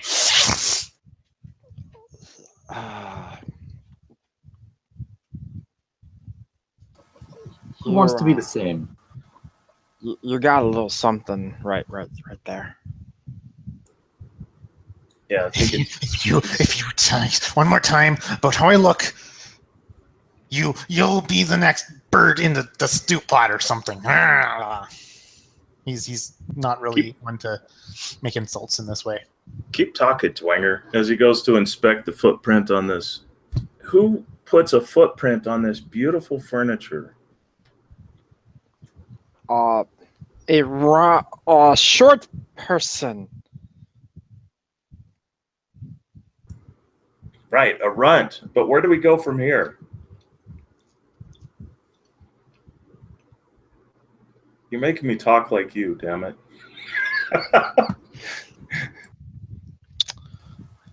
So, one of you want to look at some cards or some toast or something? I just need some fresh air. I'll be right back. And Brunus kind of like in a huff, kind of half defeated, half exhausted, kind of just huffs out of the room, maybe like down the hall or something to the right, just out of sight, but still within earshot in case anything happens. And in his kind of time to himself, he's gonna do some breathing exercises. He's like, no, that's not who I am. That's not how I look. And he's gonna slowly regain his composure and put this facade back on.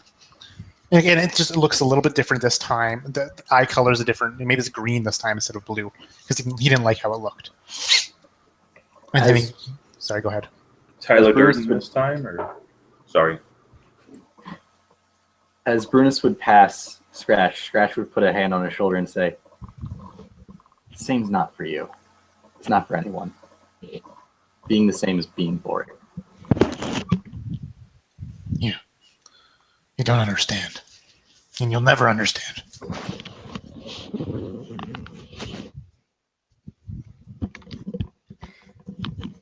Molly at this point at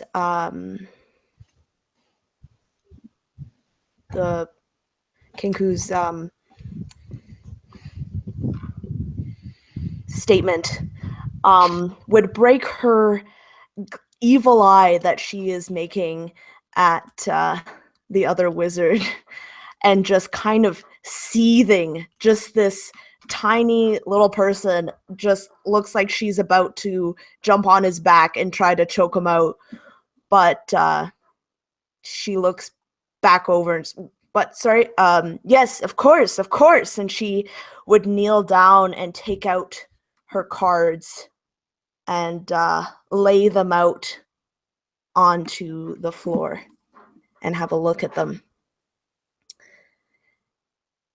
And she would say,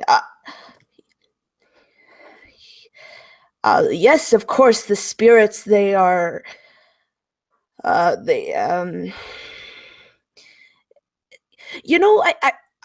think they're taking a break at the moment. I don't think they are enthralled at me constantly asking them, "Oh, my head, I'm so tired." And she kind of puts together her tarot cards again and puts them back into her pack. And she says, "Have you tried maybe poking it?" Poking the footprint, the halfling, the dresser, the tornado, the old house. I mean, there are so many things to poke here. If you could be a little more specific. You don't want me to poke things. Claws kind of poke holes in everything.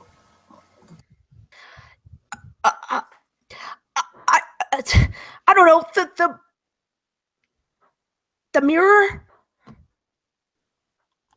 You want someone to poke the mirror. Sure. You talk to ancient spirits and gods. You can see puppies in the afterlife, and the best you come up with is poke the mirror. Okay. Well, let it never be said I didn't do something stupid for you. And I'll walk over there and go, "I'm poking the mirror." Poke. And not surprisingly, your taloned finger kind of makes a scratching noise as it kind of scratches against the cold glass, as this is a glass-backed mirror, or a glass silver-backed mirror instead of a metallic one that's been polished. But nothing happens. It's just kind of the tink, tink, tink. Well, mission accomplished.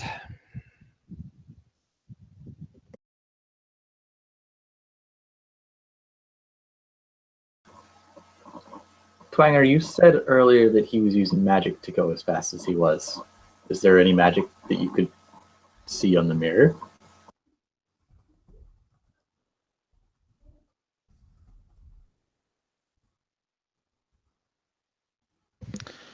Yeah. I can give it a shot. What language are those letters in chalk in? Yeah, as he's talking about that, I was going to say that Severine says, there's no need to be short with the little girl.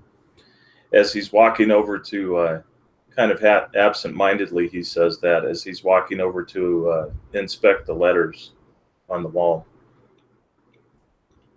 Yeah, so At the same time, real quick, I'm going to send the bird off around the corner just to keep an eye on these, on Connor, just in case something happens with the Dragonborn. I think he said he stepped out of the room, so okay, so Yeah. spend some time with Brunus. yeah, just Okay. in case he can come flying back if something goes down. So Sure. So as Severine and Twanger are kind of inspecting the writing on this armoire, at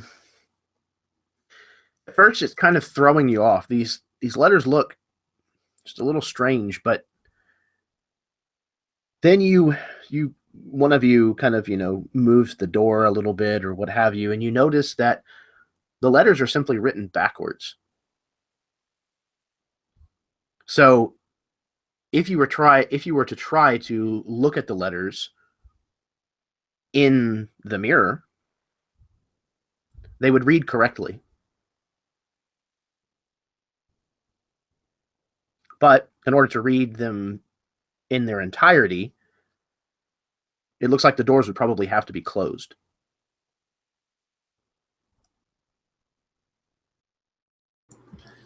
it was there all along. Who could pick up that mirror?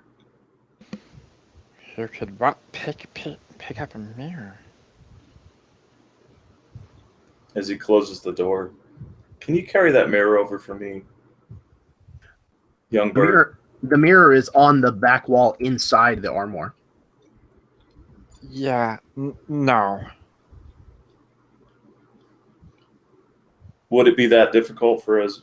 I mean, even a non-wizard to read something backward? It's a decently lengthy bit of prose, it looks like. Wait, I got an idea. Hey, Brutus! If you're feeling better, we could use you. Did someone say they want me around? As Brunus kind of like turns the hallway, he's dressed up as this tall, blonde human with green eyes this time. Maybe an actual mustache, because he likes the idea of a mustache today. How can I be of help? Hey, do you have your mirror with you? I always do. Kind of just like, haha, here's my mirror. Yeah, thanks. That's what we needed. Don't touch. No, put back off. Once, no, just turn, smile, turn. And when I get him in the position that I can read the writing with his mirror, I will go to ignoring him and just start reading the writing on the wall. Wait a second, the writing on the wall. Weird. So the writing is on the interior of the doors of this armoire. Right. So with the armoire open, it's kind of split in half. Okay, so I'll start trying to read it, Mhm. and then realize that it's like, but he went on. This is stupid. We either have to take the doors off or get inside. Do you need me to And I- turn? Is this a I good thought angle? I was funny. This is a good angle. Do you need me to move around a bit? Let me get closer. No, you have been about as useful as I expected. Thank you. You are welcome. It is my pleasure to be very useful.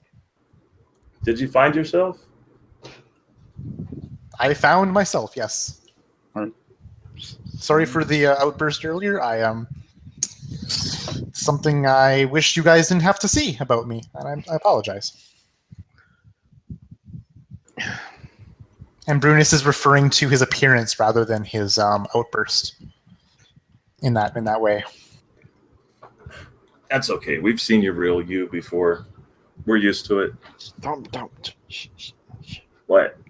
Let Sleeping Dragonborn lie. Oh, right. So it looks like, Jeremy, we need to get in this armoire and close the doors in order to read it fully. Is that what you're saying? Yeah. Otherwise, piecing it together is going to take some definite thought. Maybe like getting out a piece of paper and like writing it down, that kind of thing. The easy thing would be just to get inside and close the doors. Pretty sure you'd be able to read it fully that way. Closing the doors would block off all light, right? Possibly. It would also open up a portal to an alternate dimension. Get out. But I just got here. So I pull out a gold coin. It's an older gold coin. It's not even a current currency that anyone uses. It's got this very regal-looking woman on the front of it, and on the back of it, it has a spade symbol rather than a heart. And so I look at the old wizard. All right, so heads you go in, tails I go in. If it's too dark for one of you to read, I can do it. Wait, you can read? Wait, you can read? Of course I could read. I didn't know cats can read. Wow, I've been wrong about Mr. Fluffy's this whole time. I figured cats could read. I just didn't know you could. Here I am feeling bad for Twanger. You can't read, right? Wait, me? Yes. No, I can read. Cats can't read. I take offense to that statement, sir. All right, great. So we can all read. Fine. I'll pick up some scraps of cloth from these tattered coverings, and I'll get 5 of them of varying lengths, and I'll hold them in my hand. Fine. Whoever draws the short one goes inside. The short one's going in, right? Isn't that what you just said? Shut up and pull the piece of string. I have dibs on the long one. I've played this game before. Dibs on the long one. That's not at all how this works. Take a single piece of this cloth. Yeah, so give me the long one. Here you go. Just hand it over. Just Severine takes a piece of cloth. okay. I'll play your game. Now Scratch you. will take a piece of cloth, specifically trying to get the shortest one. All right, then I'll hold my fist over to the halfling. And she would take it and like looking to see if anyone else got any longer than hers, and if she thinks that she got it the short one, she would create a minor illusion to add extra piece of fabric to the end. All right, I'll then hold my fist over to Brunus. How come she gets the long one? Not me. I called dibs on the long Pick one. Pick one. No, I wanted the long one. Here. There's And a I longer snatched- one in here. I snatch the one that's in the halfling's hands. Okay, great. Yeah, that works. So Jeremy, I'm going to make a sleight of hand roll here to see if I can use the talon on my hand to sever part of the cloth, thus creating the shortest one for myself. So Absolutely, go for it. a second to roll the dice here, which I left way over here.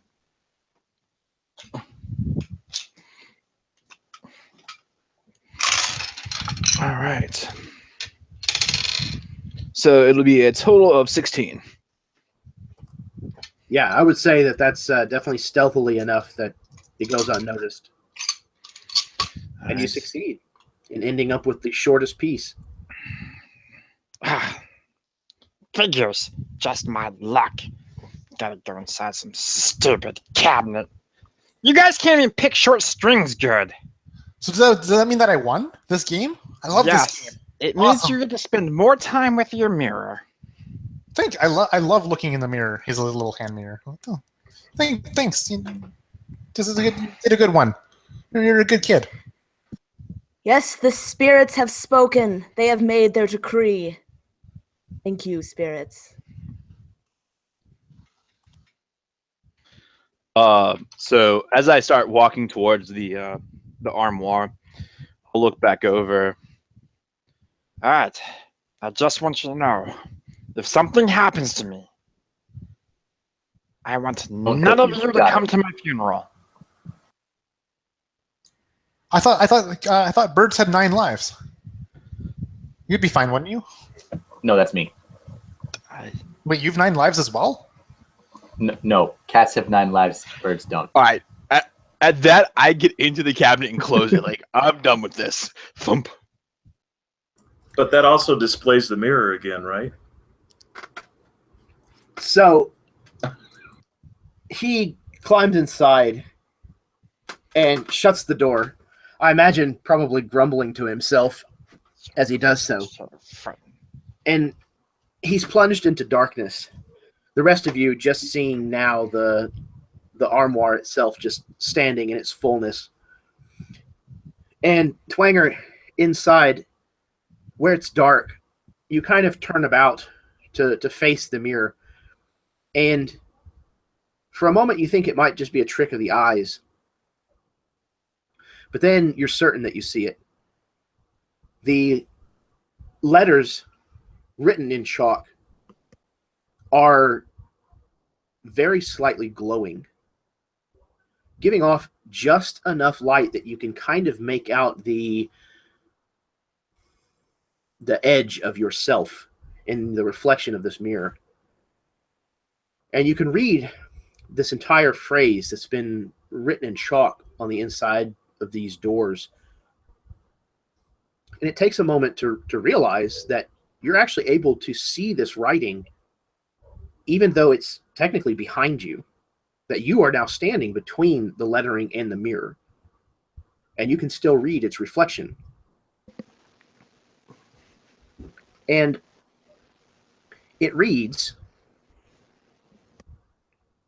"Mirror, mirror, beyond the wall, who've come to call. Mind you, reflect upon your vow to Dowrenlanders then and now." And it's written, I don't know how familiar your character would be with incantations, but it kind of feels written out that way, as if perhaps it's meant to be spoken aloud.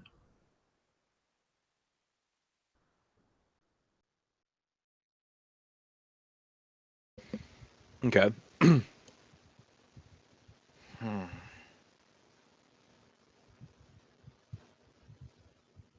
Hey, can you guys hear me?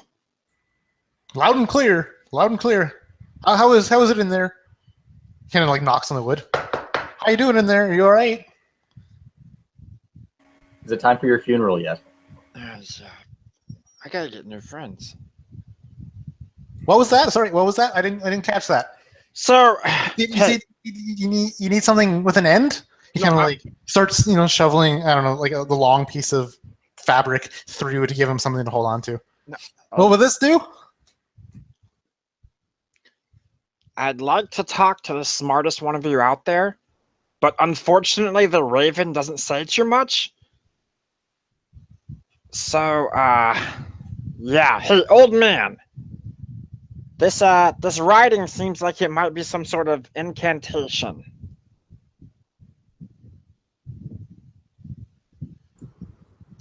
Okay. So Severine steps up to the door then and Are you going to read it to us? You want me to? Yeah, sure. Or No, no. he opens the door. Hold on. No, And please he gets come in in. there. He gets Yeah. in there next to him, This is comfortable. and he looks over at the bird. He kind of looks down at him, like, make sure he's seeing him right. And then he starts reading the words. You smell old.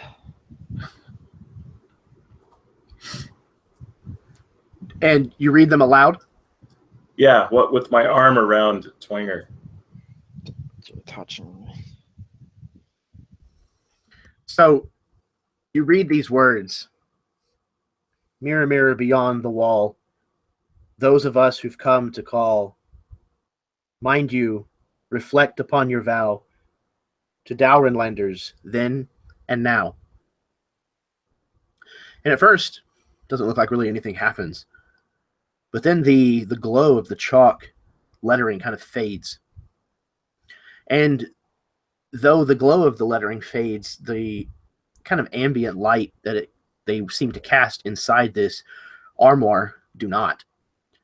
You can still clearly see one another in the mirror, and one of you finally shifts or what have you, just a little, and it causes the armoire just to move just enough that you notice that the mirror kind of ripples from that movement, almost like the surface of a body of water. And then eventually it grows perfectly still again. So, following the sage advice I received earlier, I poke it. So you do. You reach out and with your talon finger, and you go to repeat the process that you performed earlier. And this time, your finger actually passes through the plane of the front of the mirror. And Severine, when he does so, he disappears.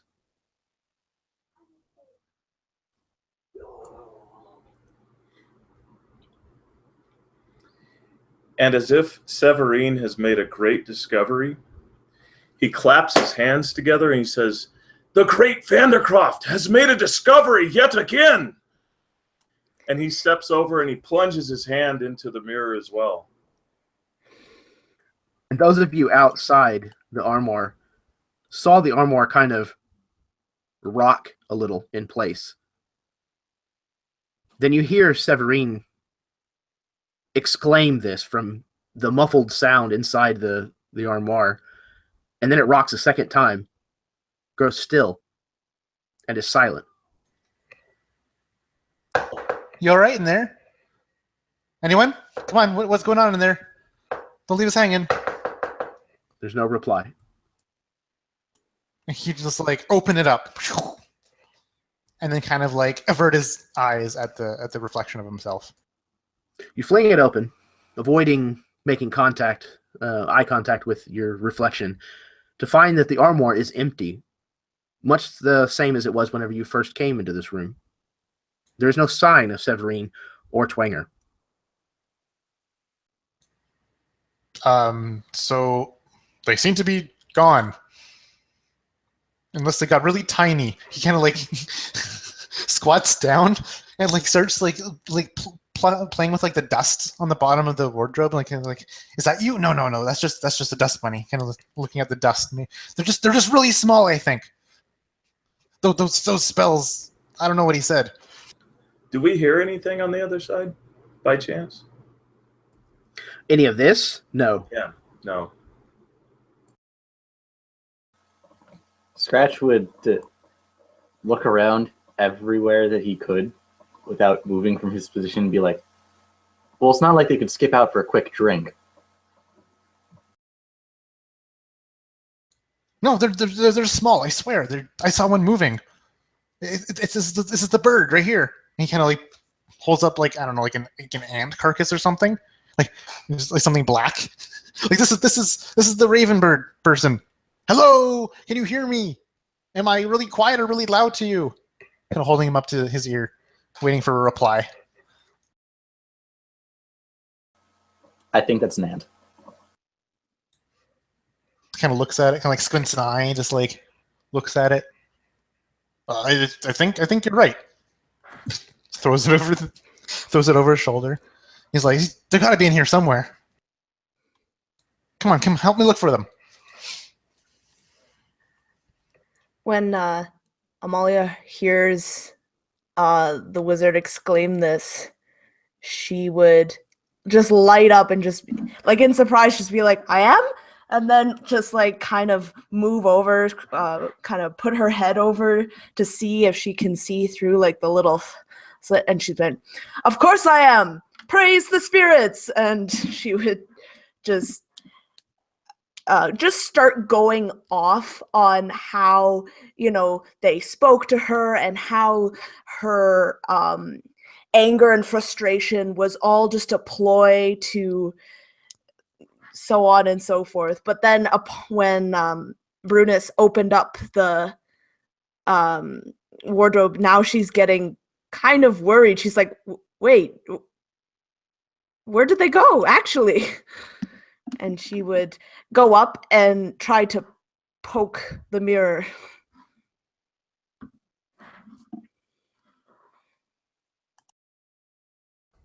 You approach and you poke the mirror, kind of having to stretch just a little as a halfling, maybe even step into the armoire just a bit, and you feel the cold, resistant tink, tink, tink of solid glass. Oh, wait. He said something. The words inside. Everyone, the rest of you, quick. Get into the wardrobe. Are you sure? I don't want to step on them. Just get in.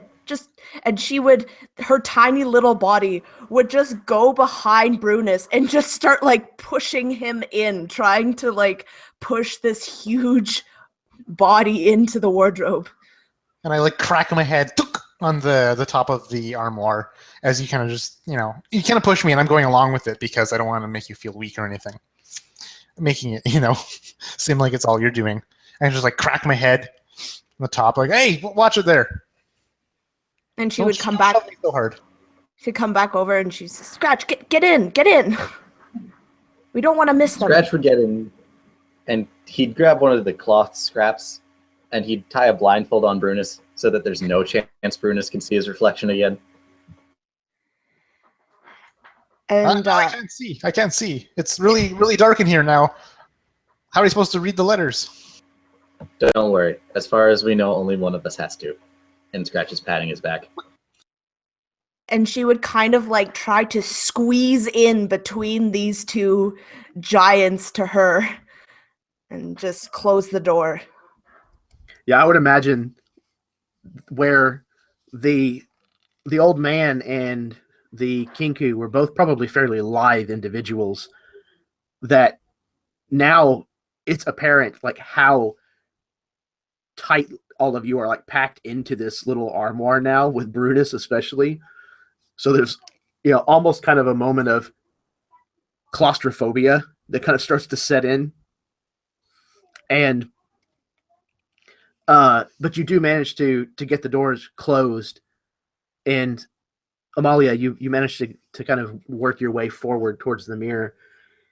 And likewise, you see that you can read the lettering, even despite the fact that these two large individuals, large to you at least, are standing between the lettering and this mirror. And you can plainly read them now that they're reversed in the surface of the mirror. Yeah, and I'm sure like there's a lot of like, ouch, stop, don't poke me there. Ah. I'm scared to put my foot down. I don't want to squish them. And eventually, as she makes her way over and sees the mirror, she says, yes, this is right. I can feel it. The spirits, they have illuminated the text. Yes. And then she would read it aloud. You too read the phrase, the incantation aloud, and the glow of the letters disappears. And again, at first, nothing seems to have happened. And then somebody moves, and you see the ripple in the mirror. Yeah, Brunus completely loses his balance. He's been balancing on one foot this whole time, scared to put his foot down.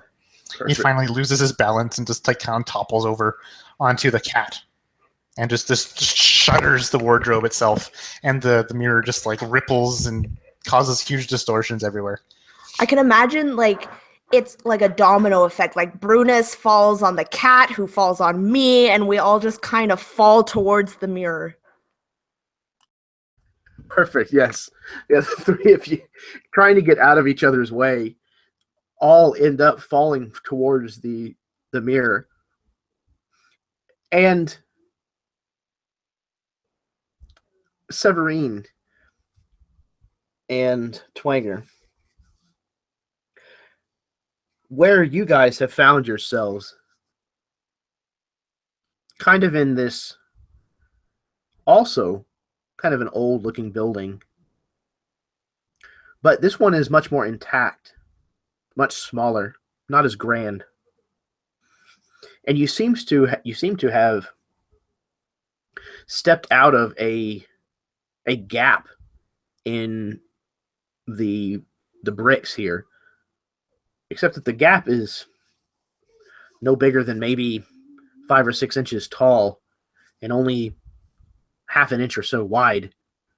But as far as you can tell, that's where you have just stepped out of. And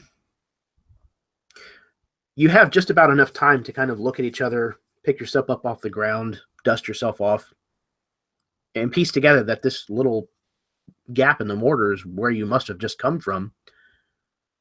When there's kind of this strange mewling sound, kind of like a cat screeching and growling, and like things tumbling against each other. And then all of a sudden, 3 forms kind of out of this mortar hole and very rapidly grow to the size of your 3 individuals. And the 5 of you now find yourselves in kind of a quaint cottage that looks like it at least was quaint once upon a time. It looks like it is also kind of suffered some disrepair. And outside, a nearby window, you can see a bright blue, sunny sky. Well, shit. She was right. That's what I said. I'm sorry, could you say that again? Maybe a Nope. little louder? Nope. No, Sorry, no, actually, could you say that again? I didn't catch it. I've got that condition, selective hearing, as some people called it. Can you say it again? Sorry, just for the people up in the top here who have, we're higher up. It's harder for us to hear stuff. You have about 2 seconds before I try and cram you back in that hole. And we found him. We found Twanger. I thought you were gone for good. Congratulations. We missed you so much. For all of 5 minutes. And you see a few wet, muddy, halfling-sized footprints that kind of lead from this room towards an opening in the wall that your guess is at one time was probably a doorway, but it looks like the door frame itself has kind of fallen away, and some of the bricks around it have also fallen away. And as you kind of shift your attention in that direction, you hear conversation. Kind of just barely, but you definitely hear conversation.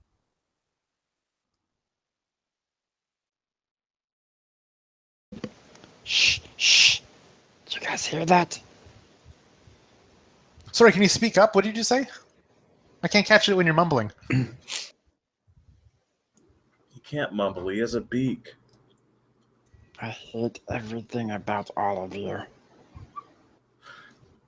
There's voices, and not the type she hears. Is it the kind I hear?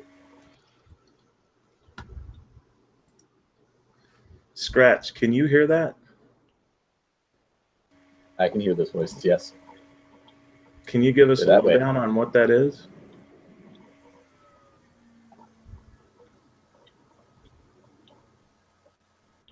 So, Scratch is going to try and move quietly towards where the voices are coming from to see if he can hear what's happening. Okay. So go ahead and give me a stealth roll if you would, please.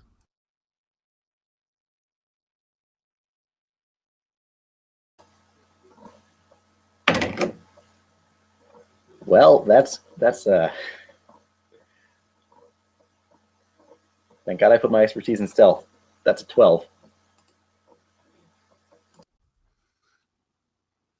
Fair enough. So you slink forward, and as you do so, you kind of make your way to where this window is. And as you kind of go to look out, you kind of put your hand against the sill, and a piece of the wood actually just kind of off when you place your paw, and you freeze and listen. And the cadence of the conversation doesn't seem to change at all. You kind of look out the window, and there seems to be a sizable garden kind of out on the back side of this house. And the garden looks a little overgrown, but it looks like there's plenty of things growing there and growing pretty well. And kind of dominating the space is a table that runs 50, 60 feet long. The kind of table that you've probably heard of in stories about feasts and things that take place in courts. And it's laid out much like a feast. You see pastries of all kinds and place settings at every chair.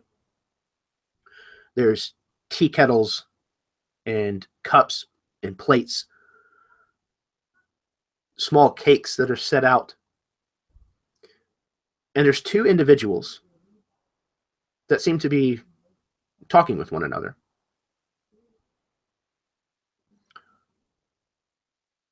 And that is where we're going to take our break.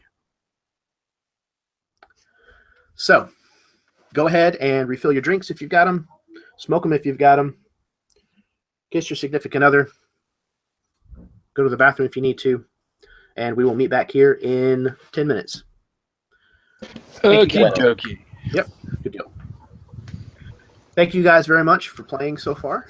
I'm having an absolute blast. You guys are doing a phenomenal job with the interaction with these characters. Yeah, it's getting silly. But no, that's good. That's fine.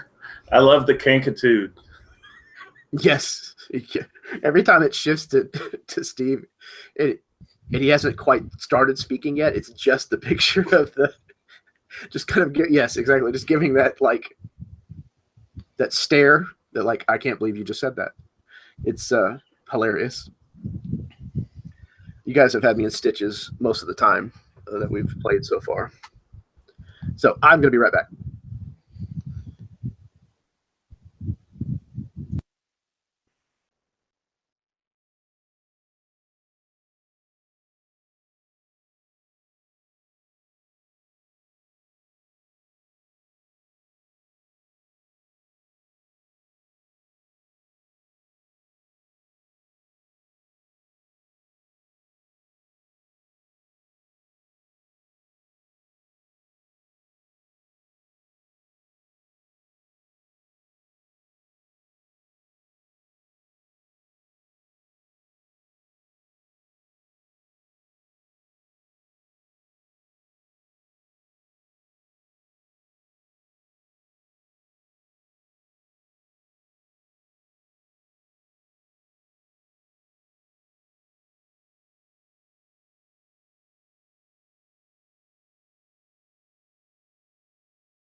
it looked like we've had about 4, maybe 5 people tuning in, kind of off and on. Thank you, whoever is out there on YouTube land.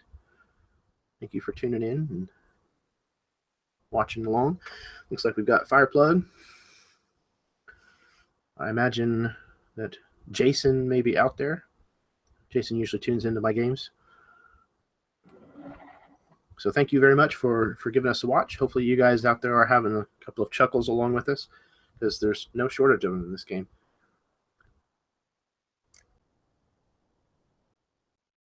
But to be honest, it's the perfect end to an otherwise kind of shitty day for me. So this is great. I appreciate it very much, guys.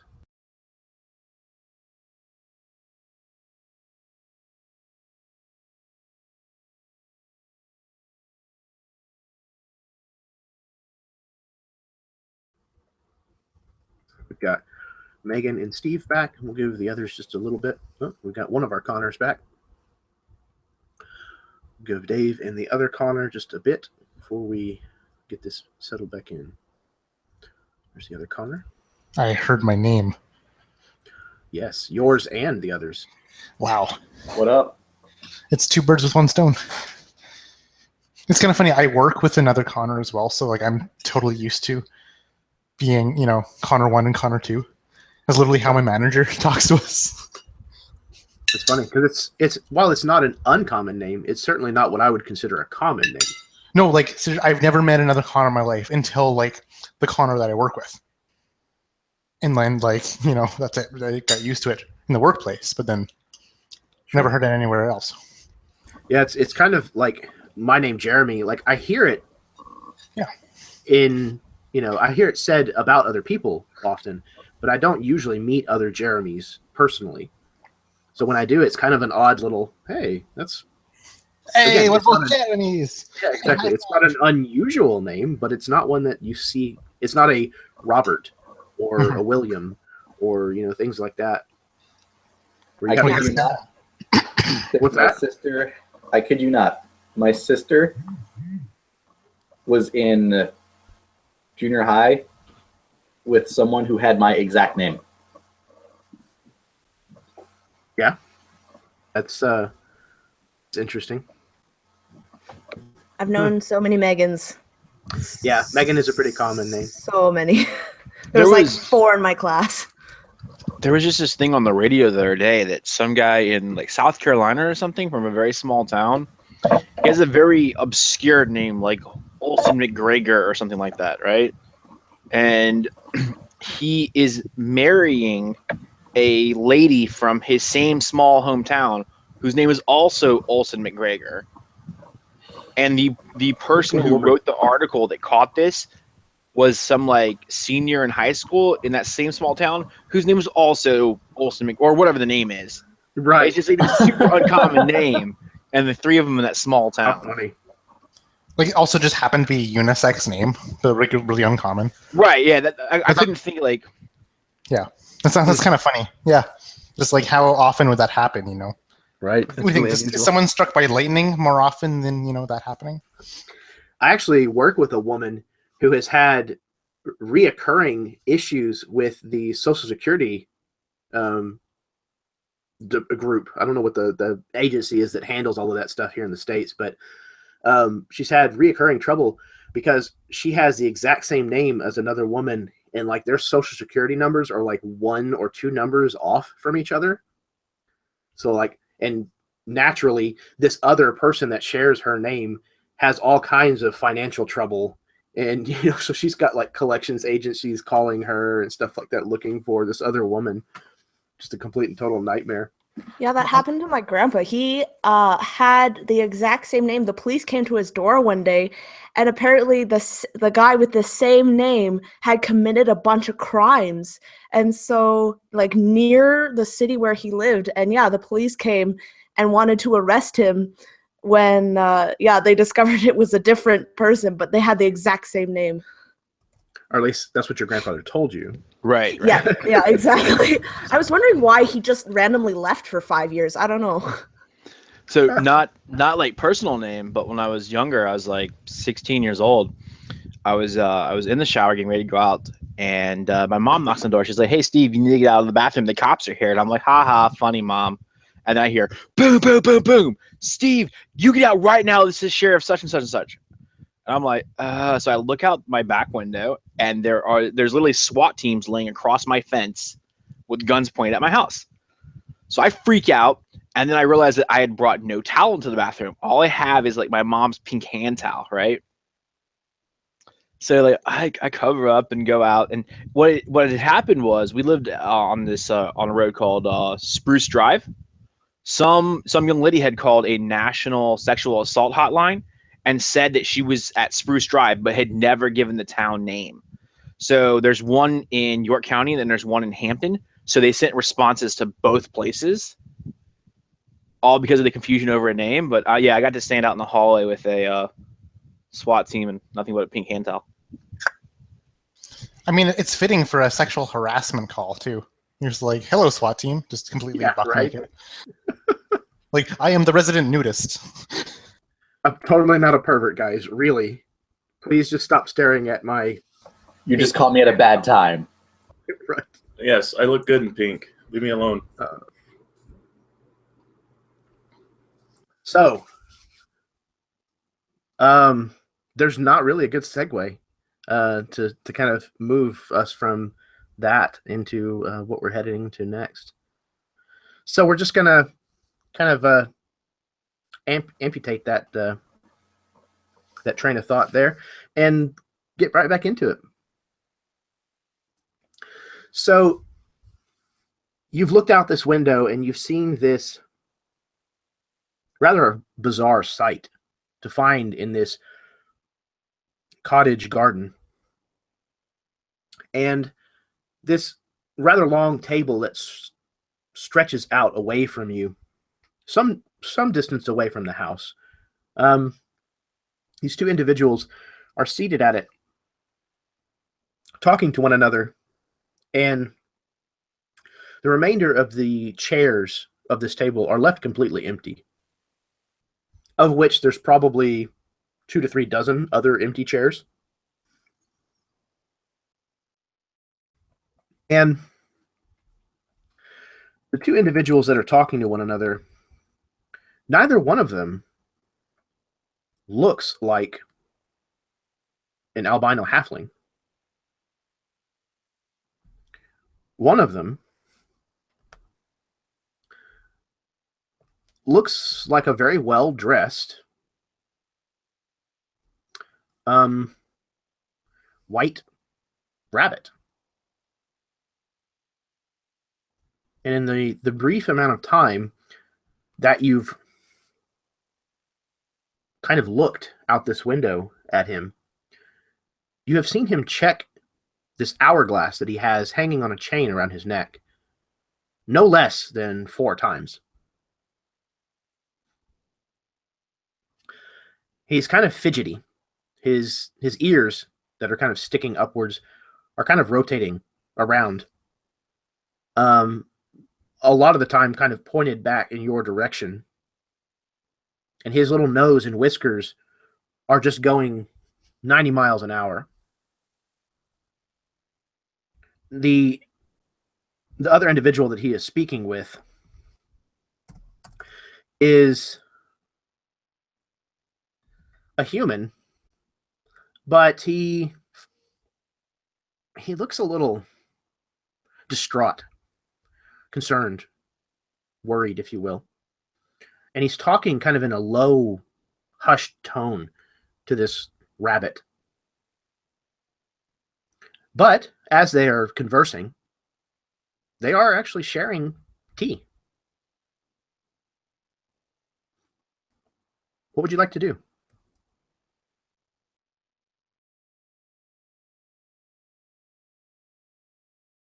I just like to stand by the window and listen to what it is they're saying. They're a fair distance out, so it's kind of hard. And again, they're speaking kind of in hushed tones towards one another, so it's hard to pick up the entirety of what they're saying. But the gist seems to be that the rabbit seems to be in a hurry of some kind. and doesn't seem like he can stay very long. And this individual seems like he's pleading for help, is kind of what it sounds like.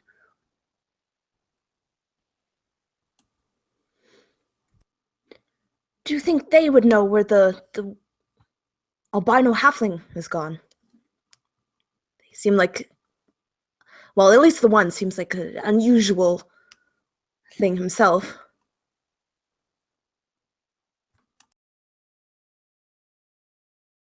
To be fair, I'm pretty unusual too.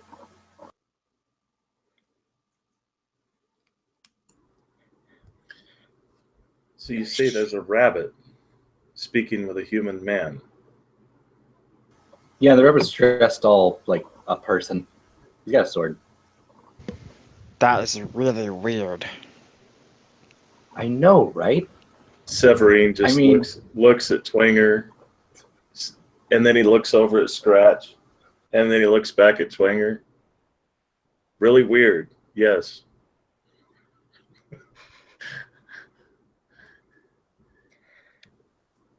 Maybe we should go talk to them. And she would open the door, like go to open the door to go outside to see them. And so you do so, and the door kind of almost comes off its hinges. Again, this house does not look like it's been well maintained. And as you do so, the two individuals in the middle of their tea both kind of stop their conversation and immediately look your direction. The rabbit's ears turn towards you and freeze, and his whiskers stop shaking.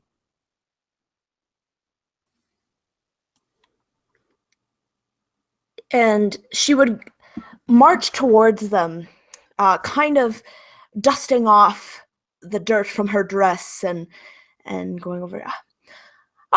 Fine, gentlemen.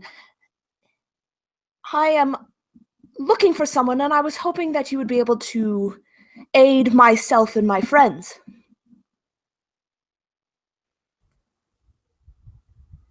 The rabbit kind of turns and looks to the man, and he says, I'm very sorry. I didn't realize that I had been followed. I should have checked. I'm terribly sorry. Don't worry, this sort of thing happens all the time. I'm really fast. And he kind of looks down at himself and kind of presses his clothes and adjusts them a little bit, almost as if he's trying to make himself a little more presentable, while the human just kind of sits there and stares. And the rabbit pushes himself up from the table, stands, and begins kind of approaching, and he says, well, yes, I suppose that you may be new here. You are new here, yes? Just came out of the crack in the wall. No idea why that's the way in, but it works. Well, to be fair, it's really only just one of the ways in, but yes. You came from Irrorab Wall, didn't you? Severine is inspecting the food on the table, and he's looking over the table, and he says, he picks up a piece of toast, and he looks over at the Kenku, and he says, now this is toast. And then he takes a big bite of it. The human kind of calls from the end of the table, actually, it's a scone. Actually. Yeah, it's a scone. Yeah, whatever. As he's like shoving it in his mouth. It's a good piece of toast.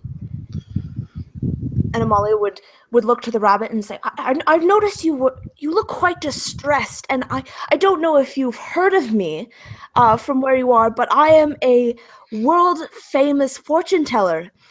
Maybe I could help you out and make your life a little bit easier by knowing the future. And in return, you could help us find what we're looking for. And Yes. explain all of this. She's very good. She just figured out how we could follow you through the mirror. She is great. Vandermill. Not to put too fine a point on it, but what we're looking for is him. I point at the rabbit. You know, the guy who said, Oh, gee, I'm sorry. I didn't know I had been followed. I do apologize. yeah, that means he is the guy we were following. And she would like shoot him a dirty look, just like, yes, but he looks very stressed, and maybe he would be willing to use my talents for a small investment. When you say it like that. He's probably What drinking kind of too pet? much tea. Tea, that's what it is. Makes you fidgety. And what kind of pets would a rabbit have? Smaller rabbits? Anyway, yes, we came from, well, the city. Town. Yes, Irrorab Wall. Yes, it's a. Well, if you were there, then you know what it is. Why were you following me?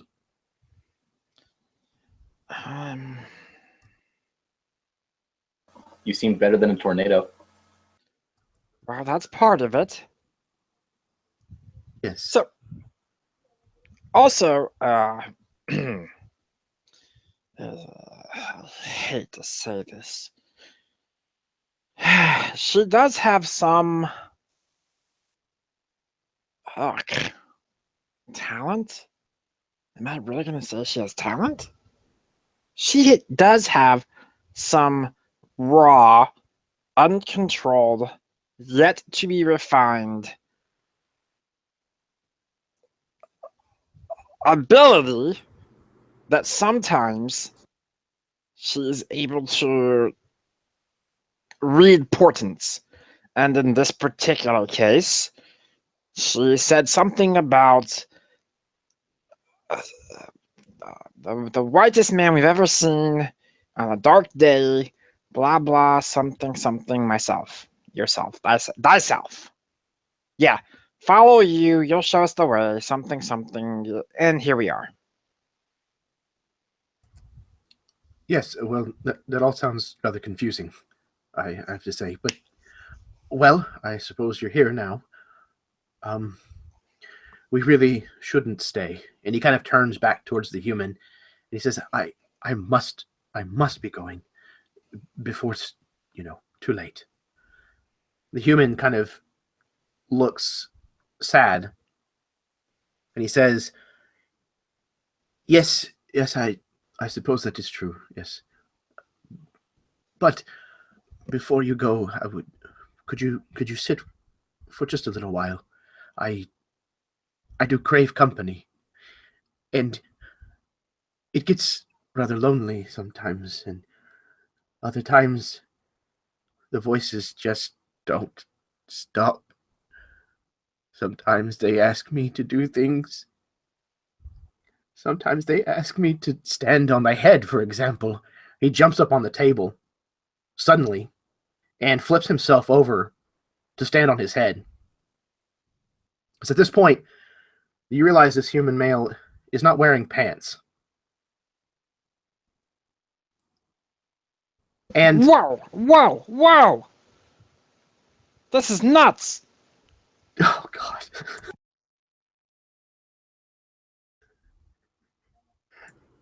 That's not out of the ordinary. And Severine stands up and pulls his robe straight up, and he's regimental. Did someone say company? Blurts Brunus as he's just kind of stepping out. You know, something else has caught his attention, and he just looks and sees two people just flashing each other, and he's like, "Oh, my eyes! Oh God, just stop! No one wants to see that."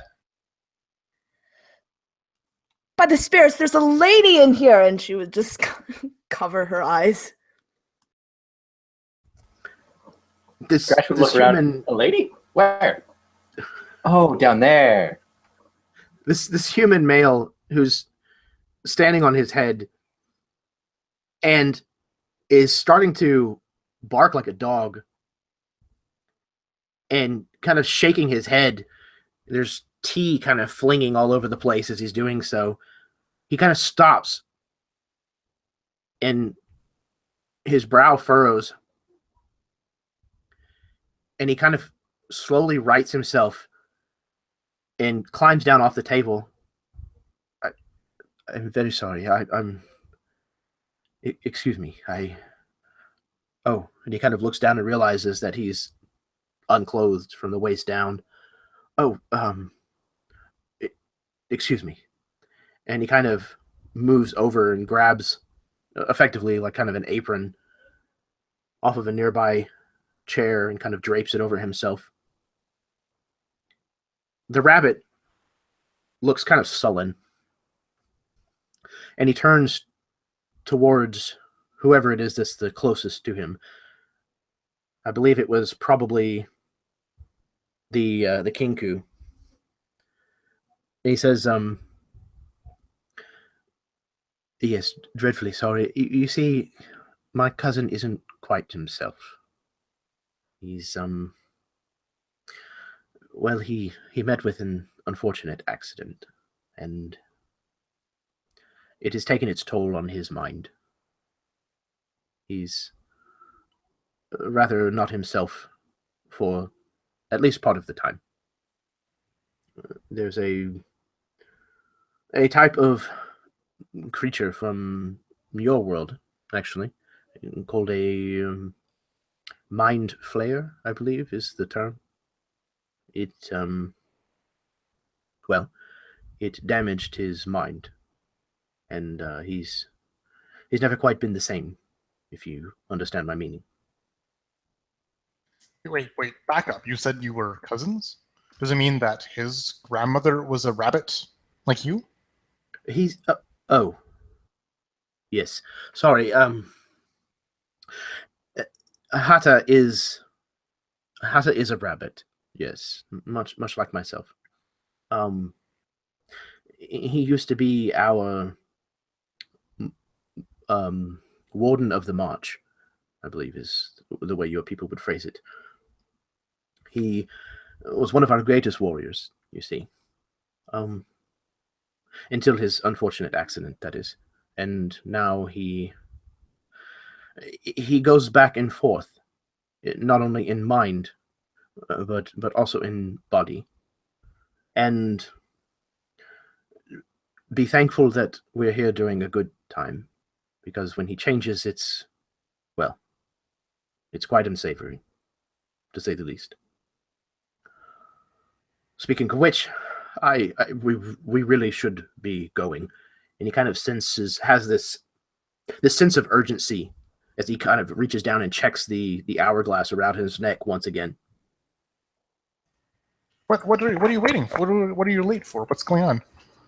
Why do you seem so pressed about the time? Well, you see, and he kind of his eyes kind of turn, and kind of following where his gaze goes, you see that this garden is kind of ringed by what looks like a hedge maze. But this hedge maze looks like it has briars and brambles inside of it. These very thorn-filled plants with these very elongated thorns that are probably 2 or 3 inches long. And beyond them, kind of in the distance on the horizon, kind of with that haze of distance, you see what looks like an incredibly tall building. In a player perspective, kind of like a skyscraper. And there's a large hourglass that looks very similar to the one that is hanging from around this rabbit's neck, situated in the top of this spire. He says, well, you see, his transformation is not always random. It's sometimes at the changing of the clock. And, well, I am late for my mistress, that much is true, but what I'm really fearing is the changing of the clock. We should be gone by then. They're saying that he'll turn into a rabbit when the clock runs out? Precisely. But not just any rabbit. He will resume his form as the Warden of the March. With his shot in mind. I am afraid that, as clear as he may seem to not be at the moment, when he makes that transformation, he is even less himself. He grows incredibly violent.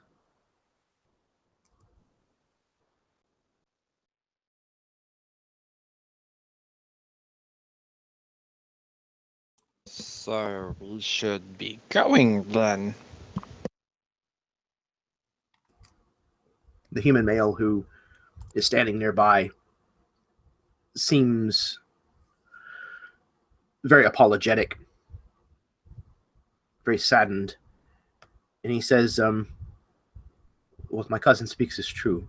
It is not safe for you here. I fear for the time when he returns. When I return, I suppose is the best way to say it. I wish that I were a better host. And he says, host? Host, yes. Tea for everyone. Please, sit down. And he kind of jumps up and starts making his way around the table, very hurriedly, pulling out chairs. And he goes to pull out a chair for Amalia, and then kind of looks down and says, no, this one won't do. And he pushes it in and reaches over and grabs another chair and actually just slides the chair sideways rather hard and smashes it into the other chair that he just pushed back in. Oh, that's much better. And then he kind of takes the plates and begins stacking them up. Just anything that's within his reach. He starts stacking these dishes up as tall as he can. And then he starts paying very close attention to this and putting a lot of effort into making sure that these dishes balance on one another, completely losing any train of thought that he was just focused on. Okay, I think that's our cue to go. But the tea looks delicious. Don't you say? Oh, you poor thing. And Amalia would go towards the rabbit and put her hand on his shoulder. There must be something we could do. And she kind of looks over at her companions expectantly. And Severine looks at her and says, probably the best thing would be to take his life. No nonsense. There must be another way. And she'd look back to the rabbit. It's a small mercy. The rabbit, kind of standing nearby, says, that would, I'm afraid, be unwise. There have been, and he kind of looks somewhat ashamed himself. He says, attempts to do that very thing, and it only seems to enrage him. And so, what if we go after this? What you said, mind flare, and we destroyed it. Let me ask you a question. If I throw a rock through a window, and then I go and blow up the mountain that rock came from, is the window any better? This guy's a bit broken. He's a bit mad. And we should go before he gets angry. Well, the spirits tell me that he can be fixed, so that must be true then, right? Blathering on spirits again. We must move. I think that we need a cleric, and we don't have a cleric, so we must move. I agree.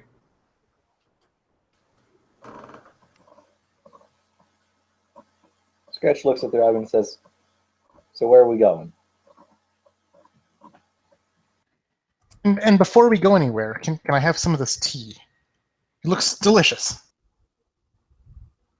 The human man says, "Oh, yes, of course, tea. Yes, I nearly forgot." And he starts to head back towards the house. And about halfway down the table, he kind of slows his gait and kind of stops and turns. "Oh, look, someone put a pot out." And he reaches down and grabs a pot that's sitting on the table and opens it. And he says, "Oh, well, yes, that will do nicely." He turns back around and starts heading back towards you. And you see his facial expression change on his way back to where you are, Brunus. And he kind of comes up to you, the last couple of steps, a lot slower than he began. And he kind of looks at you and looks down at the teapot in his hand, and he says, I'm sorry, was I doing something? Were you thirsty?" Ah, good friend, William. I was just parched for some tea. You have a lovely pot of tea there, Tomfrey. I'd love it if you'd pour me some. "Oh, tea. Yes, of course." And he kind of looks at the white rabbit. Should I? Is it okay?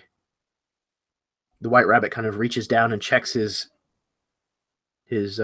hourglass again, and you can hear his foot thumping the ground kind of rapidly. He says, "If you must, but I insist that we hurry, please." And the human kind of seems to smile, almost kind of weakly. "Oh, good, yes." And he kind of gets a cup and kind of chases a small mouse out of the glass and kind of wipes it with his sleeve. "Excuse the mess. I don't clean as often as I should." And he pours you a glass of this tea and then hands it to you. Would you like sugar?" No, I don't want any sugar. It damages my beautiful teeth. Thank you for the tea. Of course, yes. Yes. And he kind of backs up a couple of steps. And I look down into this teacup. I imagine it's just water, like not even tea. I think he's out of his mind. Just like it's not even tea. Your guess is that this might actually be rainwater. Yeah, and I just give it a sniff. It does not have the floral scent of tea, and I just kind of give it like the pretend swig that you see, like kind of like over the shoulder. Delicious. Yeah, and he doesn't even really seem to notice.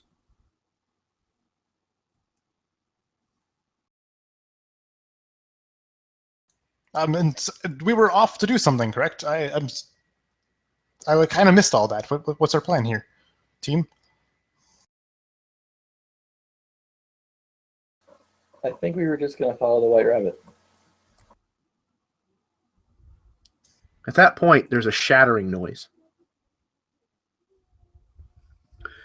Kind of looking in the direction of it, you see that the human is standing maybe a mere 10 feet or so away from you, Brunus, and the teapot that he was holding that he had just poured what he thought was tea into your glass has completely and totally just shattered in his hands. There's pieces of porcelain scattered everywhere, and the rainwater contents of it are now splashed all about. And you can see that the porcelain shards have cut into the meat of his hands. And he has an expression on his face that is panic and pain. And he kind of looks up at you in desperation, Brunus, and he says, "Oh no. Oh no. Run.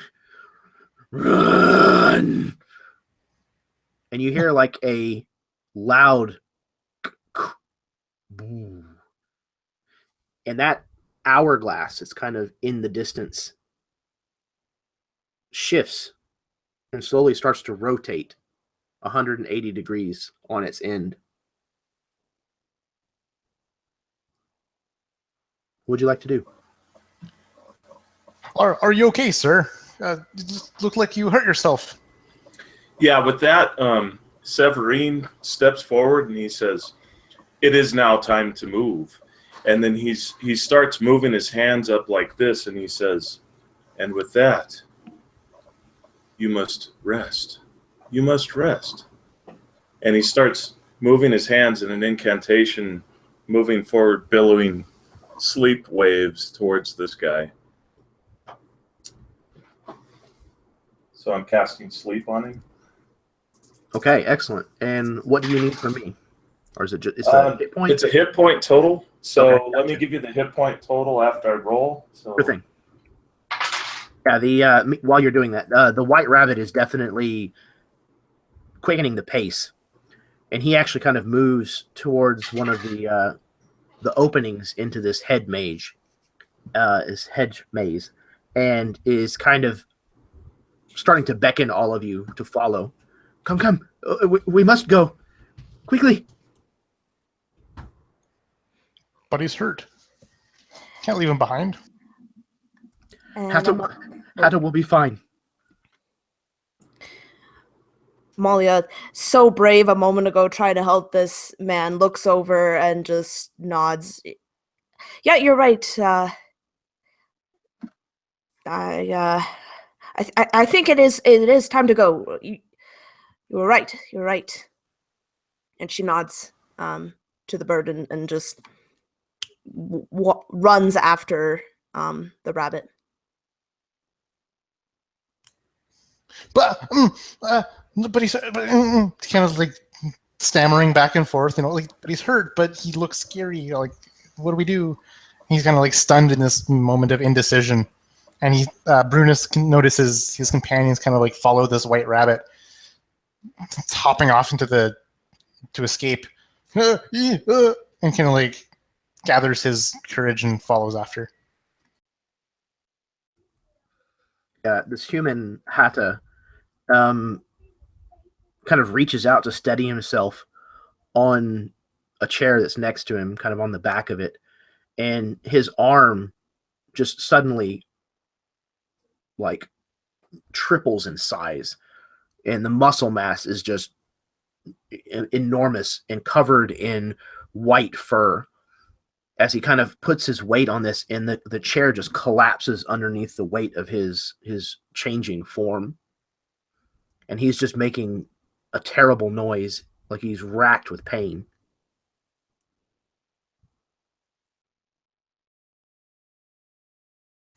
Oh, I see what you're talking about. Yep, running is a good idea. Let's run. Run. Quickly now, everyone. Yeah, it's time to leave. And as you all head after this white rabbit, the last of you that kind of disappears into the hedge maze kind of throws a look over your shoulder. Sorry, go ahead. Oh, no? Okay. Kind of throws a look over your shoulder, and just about the time that you disappear from view, you catch a glimpse at what this individual has become, and you see perhaps why this white rabbit fears his cousin so. This is the biggest damn rabbit that any of you have ever seen. It is not only the size of a man, it's probably closer to the size of an ogre, maybe a troll, for those of you who have come across such things before in your adventuring careers. And his nose at the end of this kind of open helm is twitching, and it kind of twitches, and his head turns in your direction, whoever the last of you was, to duck into this hedge maze. He roars and immediately begins bounding his way towards you. And the white rabbit is deftly moving through these kind of narrow passageways through this hedge maze. He gets to a point and he's like, oh, left or right? It's definitely right. And he turns to the right and jaunts off. Some of you may have a hard time even keeping up with him, with the exception of perhaps Scratch, who also moves very quickly. But I would imagine that with a little bit of concerted effort, that you're able to stay together. And after a minute or so, the pain, the roaring creature whose house that you just left, the noise kind of seems to fade as you move further and further away. Your guess is that these thorny brambles and narrow passageways are designed to do exactly what they're doing now, to keep him contained, to keep him where he is. The white rabbit's pace slows a bit after this, but he doesn't quit moving. He keeps making his way through this hedge maze.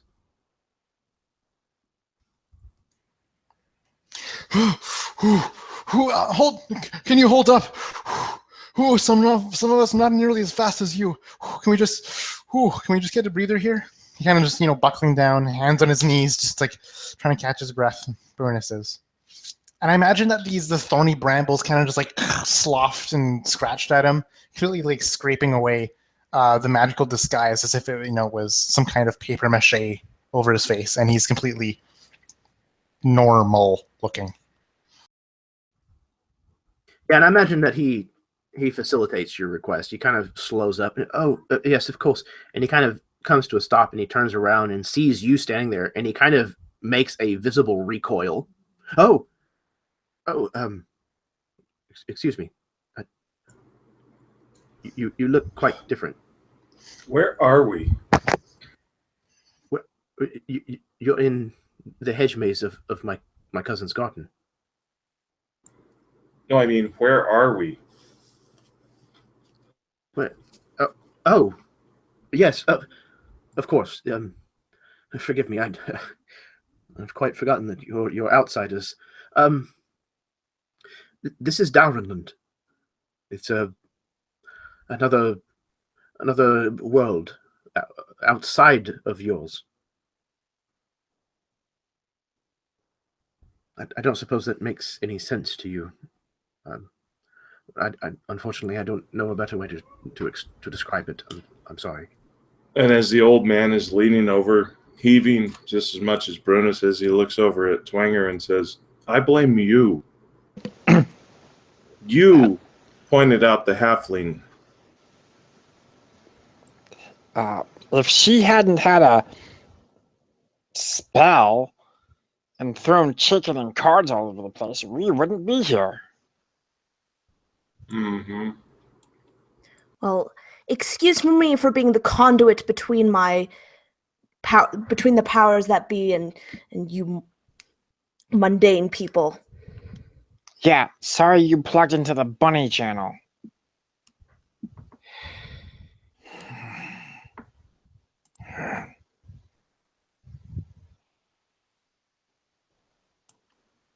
And she would just shake her head and start looking around the extent of where we are in the garden. As you continue onward, there hasn't been much to see, as it's really just rows and rows of this hedge maze, this full of very tightly packed brambles and thorns. But eventually, this white rabbit does in fact lead you out of the hedge maze, and you find yourselves on kind of a beach, and it becomes rather apparent very quickly that you appear to be on an island, and it looks like you're on an island in the middle of a lake, as you can see the distant shoreline kind of in a semicircle out in front of you and extending well beyond where you can see on both sides. There's a small single little pier that kind of juts out into the water a bit, but the water is kind of lapping up over the wood surface of this pier. And the white rabbit kind of comes up short, and his eyes fix on this pier, and his ears kind of fall back flat against his head, and he says, "Oh my, it's the waters have gotten higher. That's not good. That's not good at all." Explain.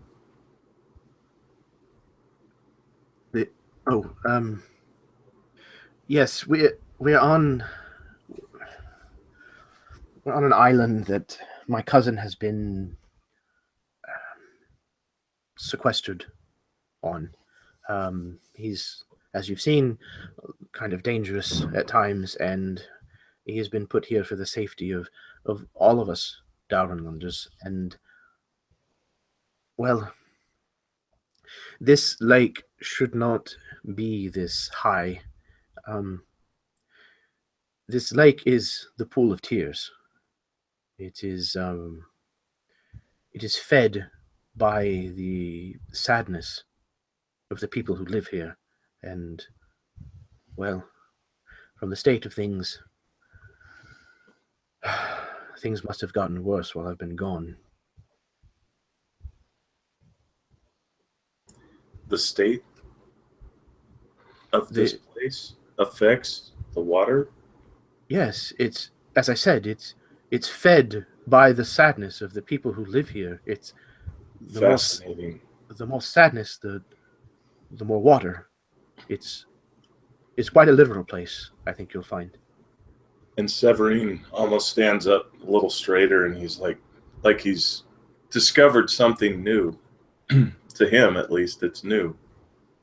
This is fascinating. But then he takes the dour look and realizes what's happening, back in the moment. What do we do now?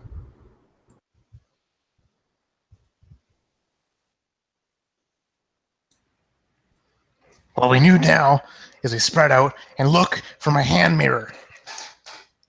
Brunus would say he's fully scaled right now. There's this big rip in his satchel on his side, ripped apart by a thorn a while back. My hand mirror, it's gone. Help me find it.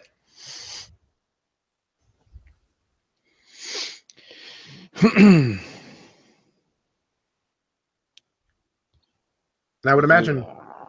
Sorry, go ahead, Steve. Yeah, so we're gonna skip the mirror for now. And Mr. Rabbit, Sir, do you have a name? Yes, of course I do. It's Inya. What's in me? Oh no, dear God. Inya Tapuk. Ah, just kidding. All right. So, Inya, Yes. how do we get off of this? How do I phrase this? Nightmarish island. Yes. Well, you see, there's usually a boat that is left moored here, and Hmm. he kind of looks around a little. I don't see it anywhere. Hmm. Wait, there, oh, over there, and he kind of points a gloved hand, kind of towards the horizon a little. Did you see my hand mirror? Is that it? No, no, I don't believe it's your hand mirror, but it does appear to be a boat, I think. And looking, sure enough, there does appear to be a boat of some kind. Looks like it has sails. It's some distance off, and it kind of seems to be sailing across the lake. Towards us, away from us, like tangentially to us. Yeah, kind of perpendicular to how your shoreline is. So it doesn't look like they're necessarily approaching you, but they'll be passing by your port, as it were. How far away? Quite a distance off. Like they would probably have to be signaled in order for you to for them to see you. Well, we could signal them if we need to. How do we signal the boat and get it over here? I've never been good at puzzles. A fire, perhaps. Maybe we could just shout very loudly and jump about. Severine begins reaching into his pouch and he pulls out these old onions that he has, and he sort of starts breaking the skin off of them, and he takes 3 of them and he just starts throwing them up in the air. And after he gets 3 of them in the air, he snaps his fingers and they just start dancing in the air, and they're lit up dancing lights. And he's trying to get, and he sends them out as far as he can send them. I'm seeing the range, 120 feet. So I send it out 120 feet and try to alert the boat, and then start bringing them back to us, if that helps. It definitely seems to have gotten their attention. As the vessel seems to change its course somewhat and is now kind of heading in your direction. And about that time, as you're kind of waiting for them to approach, Brunus, you see your hand mirror. You're not entirely sure how, but it seems like it has ended up in the water, some maybe 10 feet or so past the shoreline, but you can see it there. The water is actually very clear. You can see it just kind of sitting on the bottom, just resting there. I absolutely dive in for it. Assuming it's like deep in the water. I'm just like it's the most important thing to me. Sure. I mean, it's literally the source of his power. So yeah, he's gonna go for it. Okay. So you dive in, and again, it's not all that far, but you have to get completely submerged in order to reach it, and you do so, and you kind of grab a hold of it and come back up for air or what have you, and you hold it aloft, and you realize that it doesn't bring the same kind of joy that it usually does to hold it. That you feel downtrodden, sullen. You feel heartbroken, even. And the longer that you kind of stand there trying to figure out why this is not bringing you the same level of enjoyment that it usually does, you find yourself ceasing to care about much of anything at all. And it even starts getting to the point where you're questioning why you're continuing on.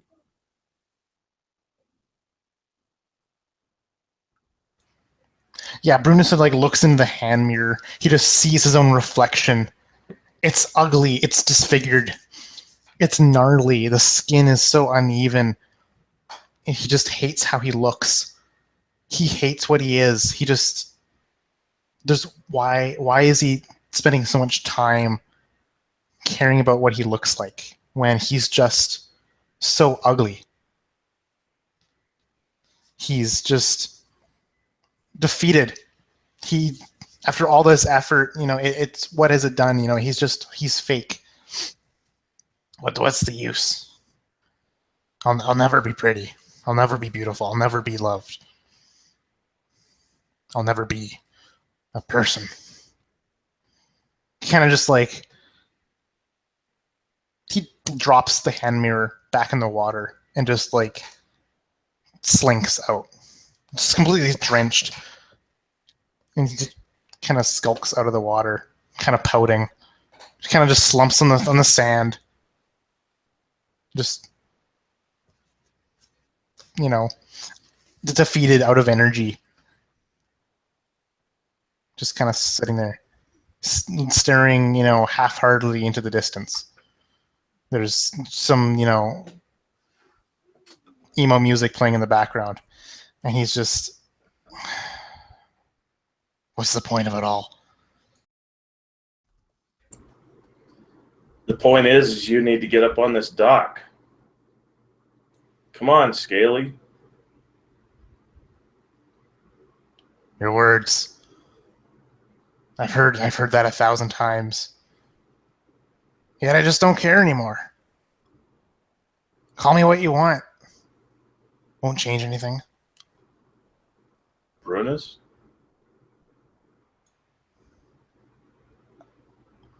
What's the point in getting on that dock?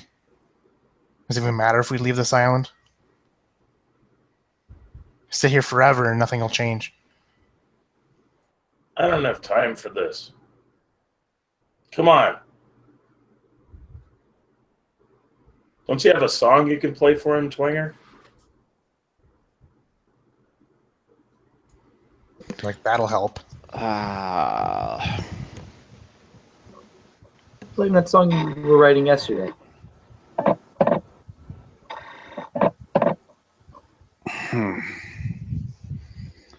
Look, Brunus, I'm not much of one for sentimentality. Okay, but look, it doesn't matter what you look like. I don't hate you because you're blonde and blue-eyed. I hate you because you're you. I hate you because deep down, you're annoying. And no matter what you look like, you will always be an annoying, irritating, useless dragonborn named Brunus. So, get your scaly ass up here and let's get on a boat. Brunus kind of gets up in like just 3 steps. Doom, doom, they're really slow. Doom. Just like sits right down on the dock, kind of just feet kind of dangling in the water. Just takes a seat right on the dock. You happy? Nope.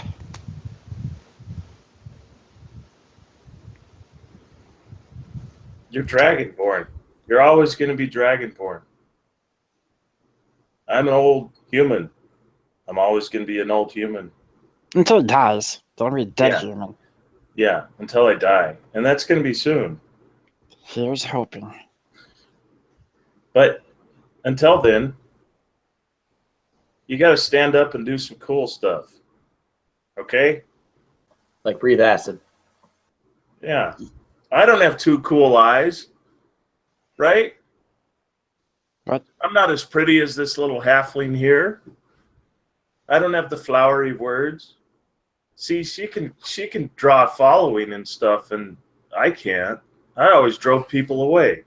Yeah, So- the only thing he attracts is flies. Yeah. Wait, what? Anyway, stand up. Be proud. There's black dragons out there that would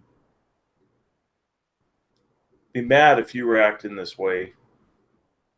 Come on now. Think about that. Think about all those lives that black dragons have oppressed and the people that they have enslaved. I mean, you know, they've done great things. Like I'm sure there's something. There's probably some sort of swamp you can go rule with ugly frog people or something. Right? That's Are you guys even listening to yourself at this point?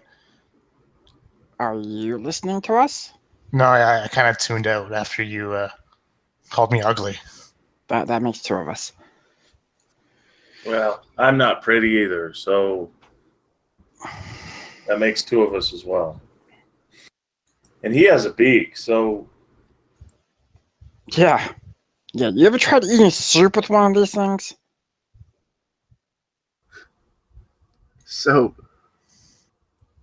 as you all try to lift the spirits of Brunus, some more or less successfully than others, the White Rabbit has kind of moved to a small rocky outcropping, not quite a jetty, and he's kind of looking at this approaching vessel, and he kind of turns and excitedly kind of comes back, and he says, "Oh, wonderful! It's the Kassir. Now, they may be a little uncouth for some of your tastes," and he kind of looks over a couple of you and says, "Well, never mind. They are a woodland folk. They are similar to what is the term? Elves from your world. But they are a kindly folk as long as you don't cross them, and they should be able to give us a ride away from here if we ask them politely." And he kind of looks down at Brunus, and he says, "Oh dear,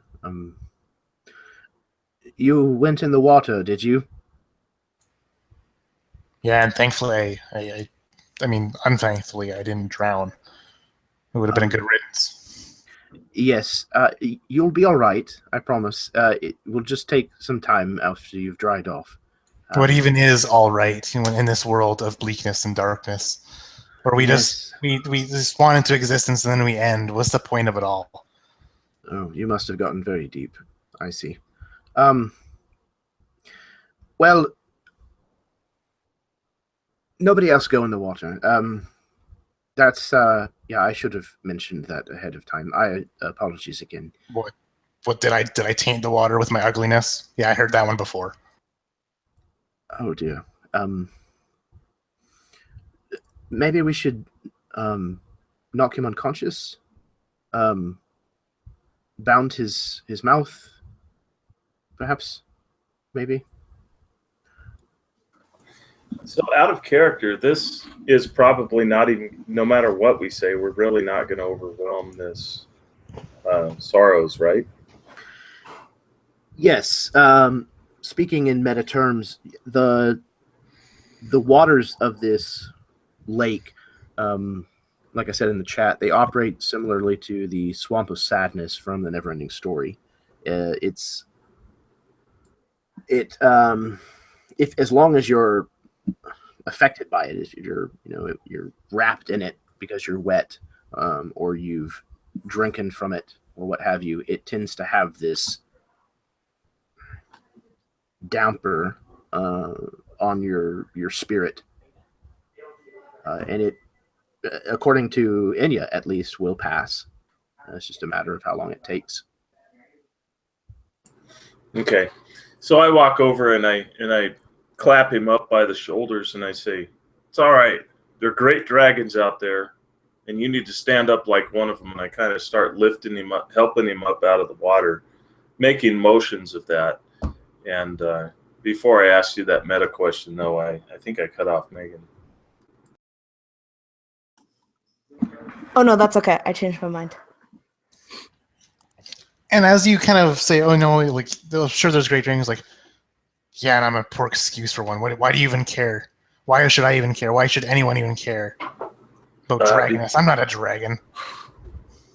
You're dragon-born. No, I'm not. What are you then? I'm a disgrace. Just a disfigured person, you know? Not even a person. No, because you're dragon-born.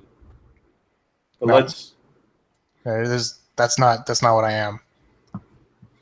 You think I'm a dragon? Do I have wings? Do I have terrible fangs? Do I fly? Do I breathe fire?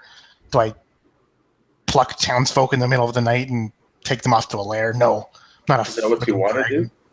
No. Okay. Then Why would you assume things like that? Who said it was a question? I'm just sort of walking him towards the edge of towards the front of the pier. And does anyone have prestidigitation? Try to take the water off him. That's one thing I didn't take. I wasn't thinking that, but I would like to use Mage Hand and go ahead and scoop his mirror out of the water. Yes, you're absolutely able to do so. And is it a true glass mirror, or is it silvered metal or polished metal?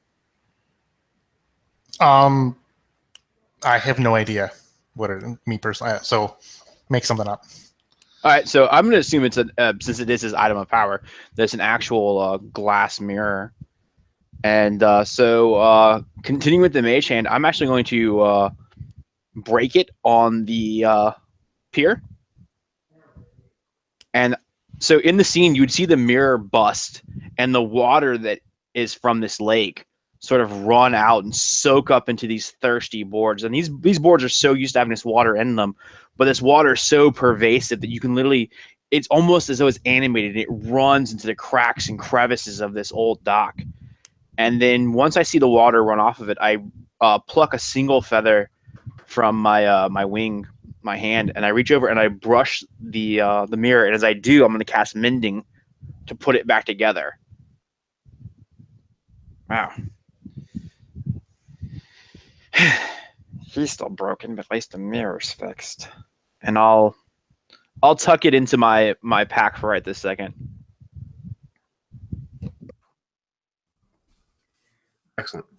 And Amalia would go up to Brunus and kind of pat him on the back, and she says, "All right, that's enough of that." And she would cast Prestidigitation and clean his clothes. And as you do so, you kind of see the water run off of him as you kind of command it with your magics, and it almost looks like wailing people. Like as the water is coming off of him, it almost forms like these humanoid type tendrils that are just like moaning. They're not making any noise, but they're making the expressions of people in great sadness and sorrow. And you extract all of the water from his clothing and from his skin, and return it back to the lake. Yeah, I imagine Amalia would pat him on the shoulder and then bring her hand back as the water comes out, and then just has this like look of disgust and just goes, ugh, and then just like shakes her hand, and they all kind of fling everywhere. Some of them going into the water, some of them seeping into the dock, and she's just like, ugh, and just kind of like creeped out, like antsy. Absolutely. And in the few moments that follow, Brunus, you start to feel the sadness, the melancholy kind of lift from you, and as you're kind of brought to your feet or what have you, and Amalia kind of draws the water off of you, you kind of start to feel better. Like maybe it's not quite as dour as you had thought.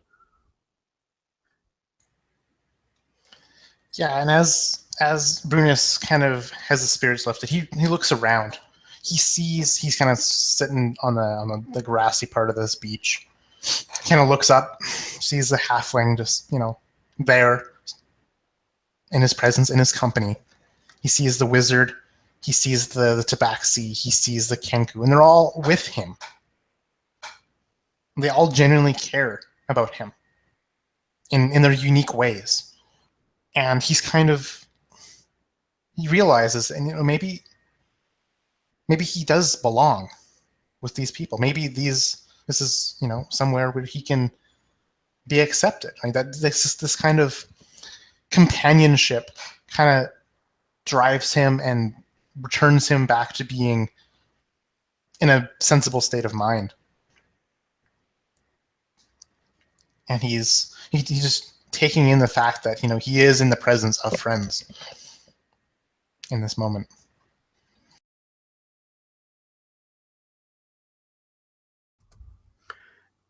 And I think as Brunus is kind of realizing that, and it's he maybe smiles to Amalia or what have you, and she may understand that he's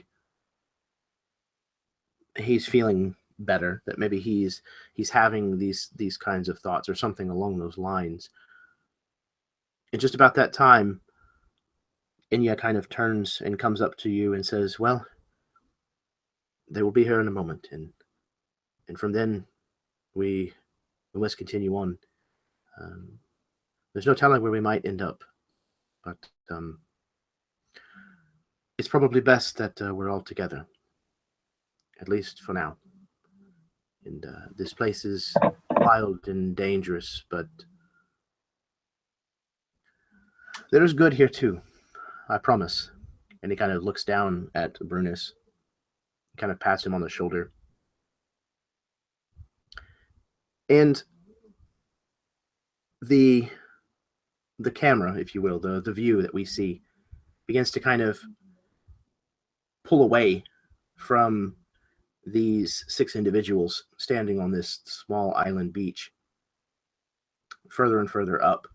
And we kind of see this strange, bizarre land kind of sprawling out in all directions. And whatever adventures may lie ahead of these individuals is a tale for a different time.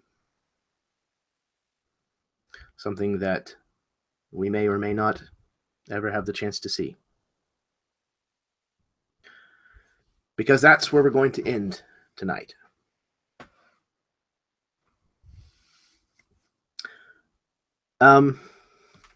Guys, yeah, that was a lot of fun. You guys, the chemistry that you guys had was acerbic, but was delicious. It was fantastic to sit here and listen to you guys go back and forth. Sometimes acidic. Just lovely balsamic vinegar just over your tongue, just like Exactly. Can't have too much of it, but it's good with certain things, you know. Some nice bread, some olive oil. Yeah. Exactly. Just the right amount of tartness. Yeah, that was a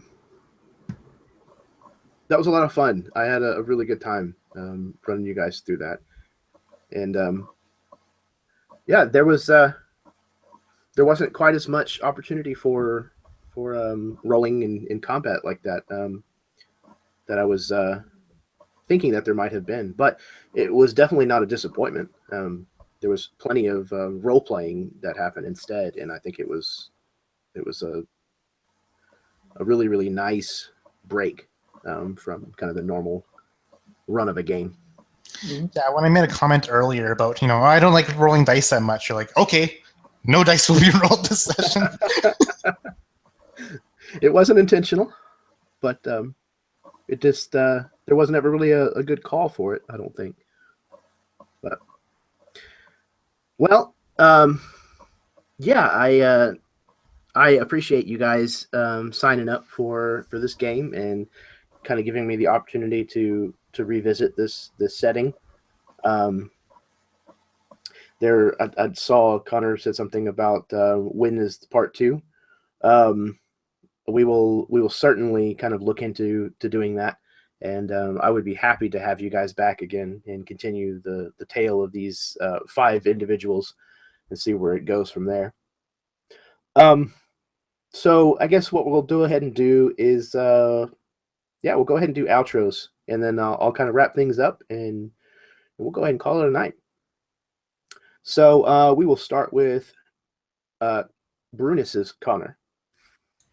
Yeah, so I'm Connor. I'm the player of the blubbering idiot known as Brunus, who was just putting on a facade the whole time.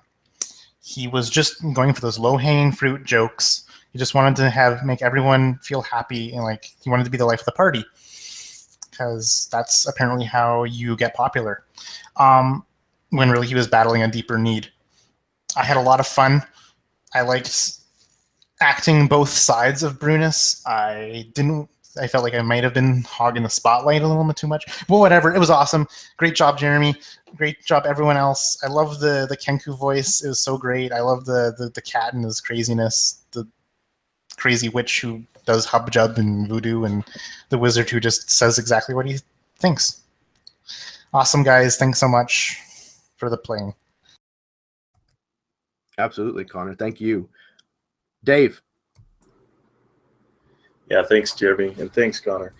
Yeah, everybody, I think, when you go into a one-shot, you kind of expect that usually 1 or 2 players are going to come out as the spotlight, but what was really funny is that we all kind of had our own shine in one way or another, and that's what was really fun, and I had a lot of fun just goofing around, and initially I had kind of an idea of who Severine was going to be, but I just kind of let it go as the story went, and I think it was a lot of fun. I had a lot of fun playing with these folks, and first time playing with all of these players multiple times with Jeremy, and I appreciate it. Would look forward to a second session or more, and appreciate it. Good job, guys. Thanks. Absolutely. Thank you, Dave. And Connor, number 2. You're up. So, with a one-shot, you normally expect a ton of cliches to happen with the character building. I'm very happy to say that there's basically no stereotypes here, except for the old wizard. But even that was spun in a way that it was very, very unique to the character.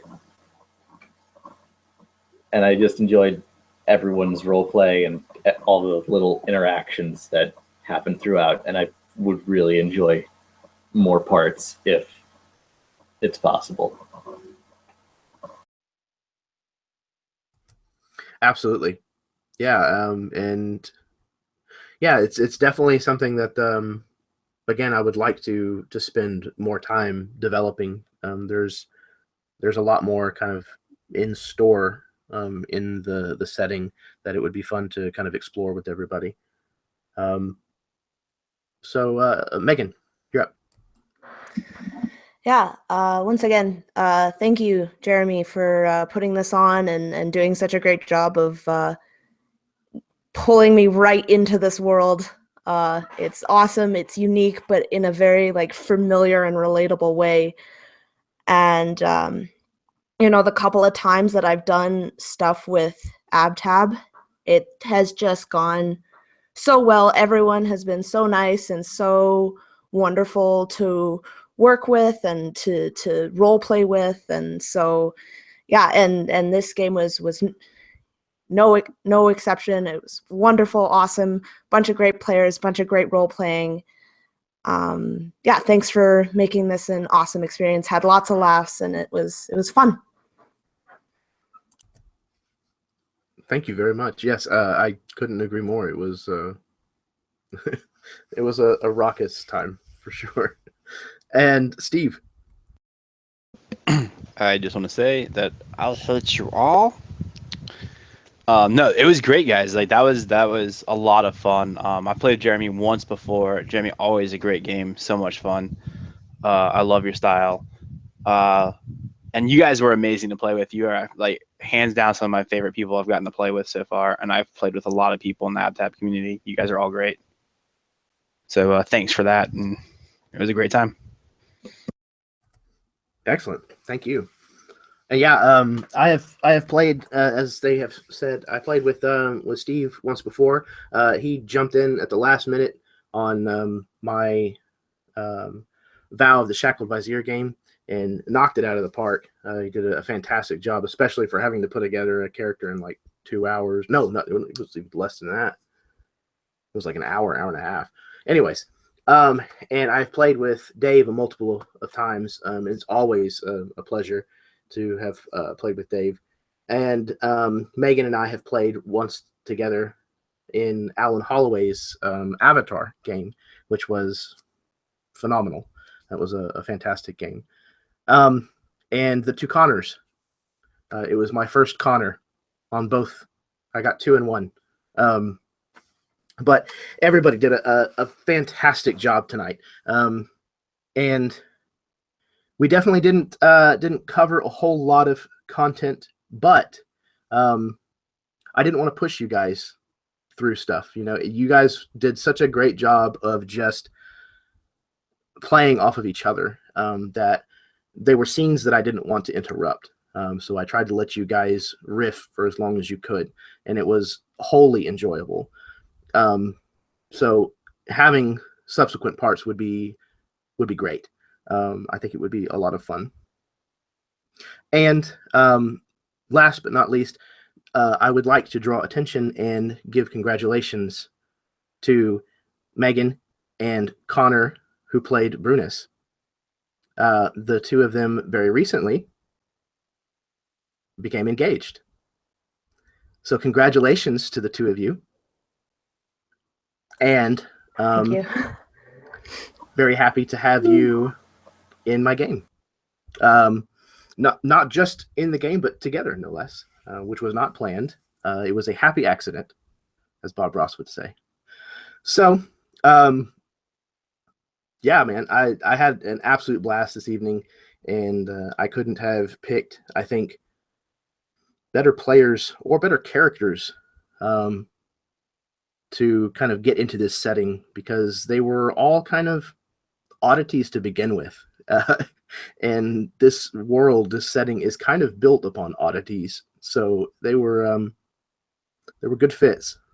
And hopefully we'll get a chance to kind of explore it a little deeper further on. But for now, I think we're going to go ahead and wrap this up and say goodnight. And until next time, may your dice roll high and your snacks always be within reach.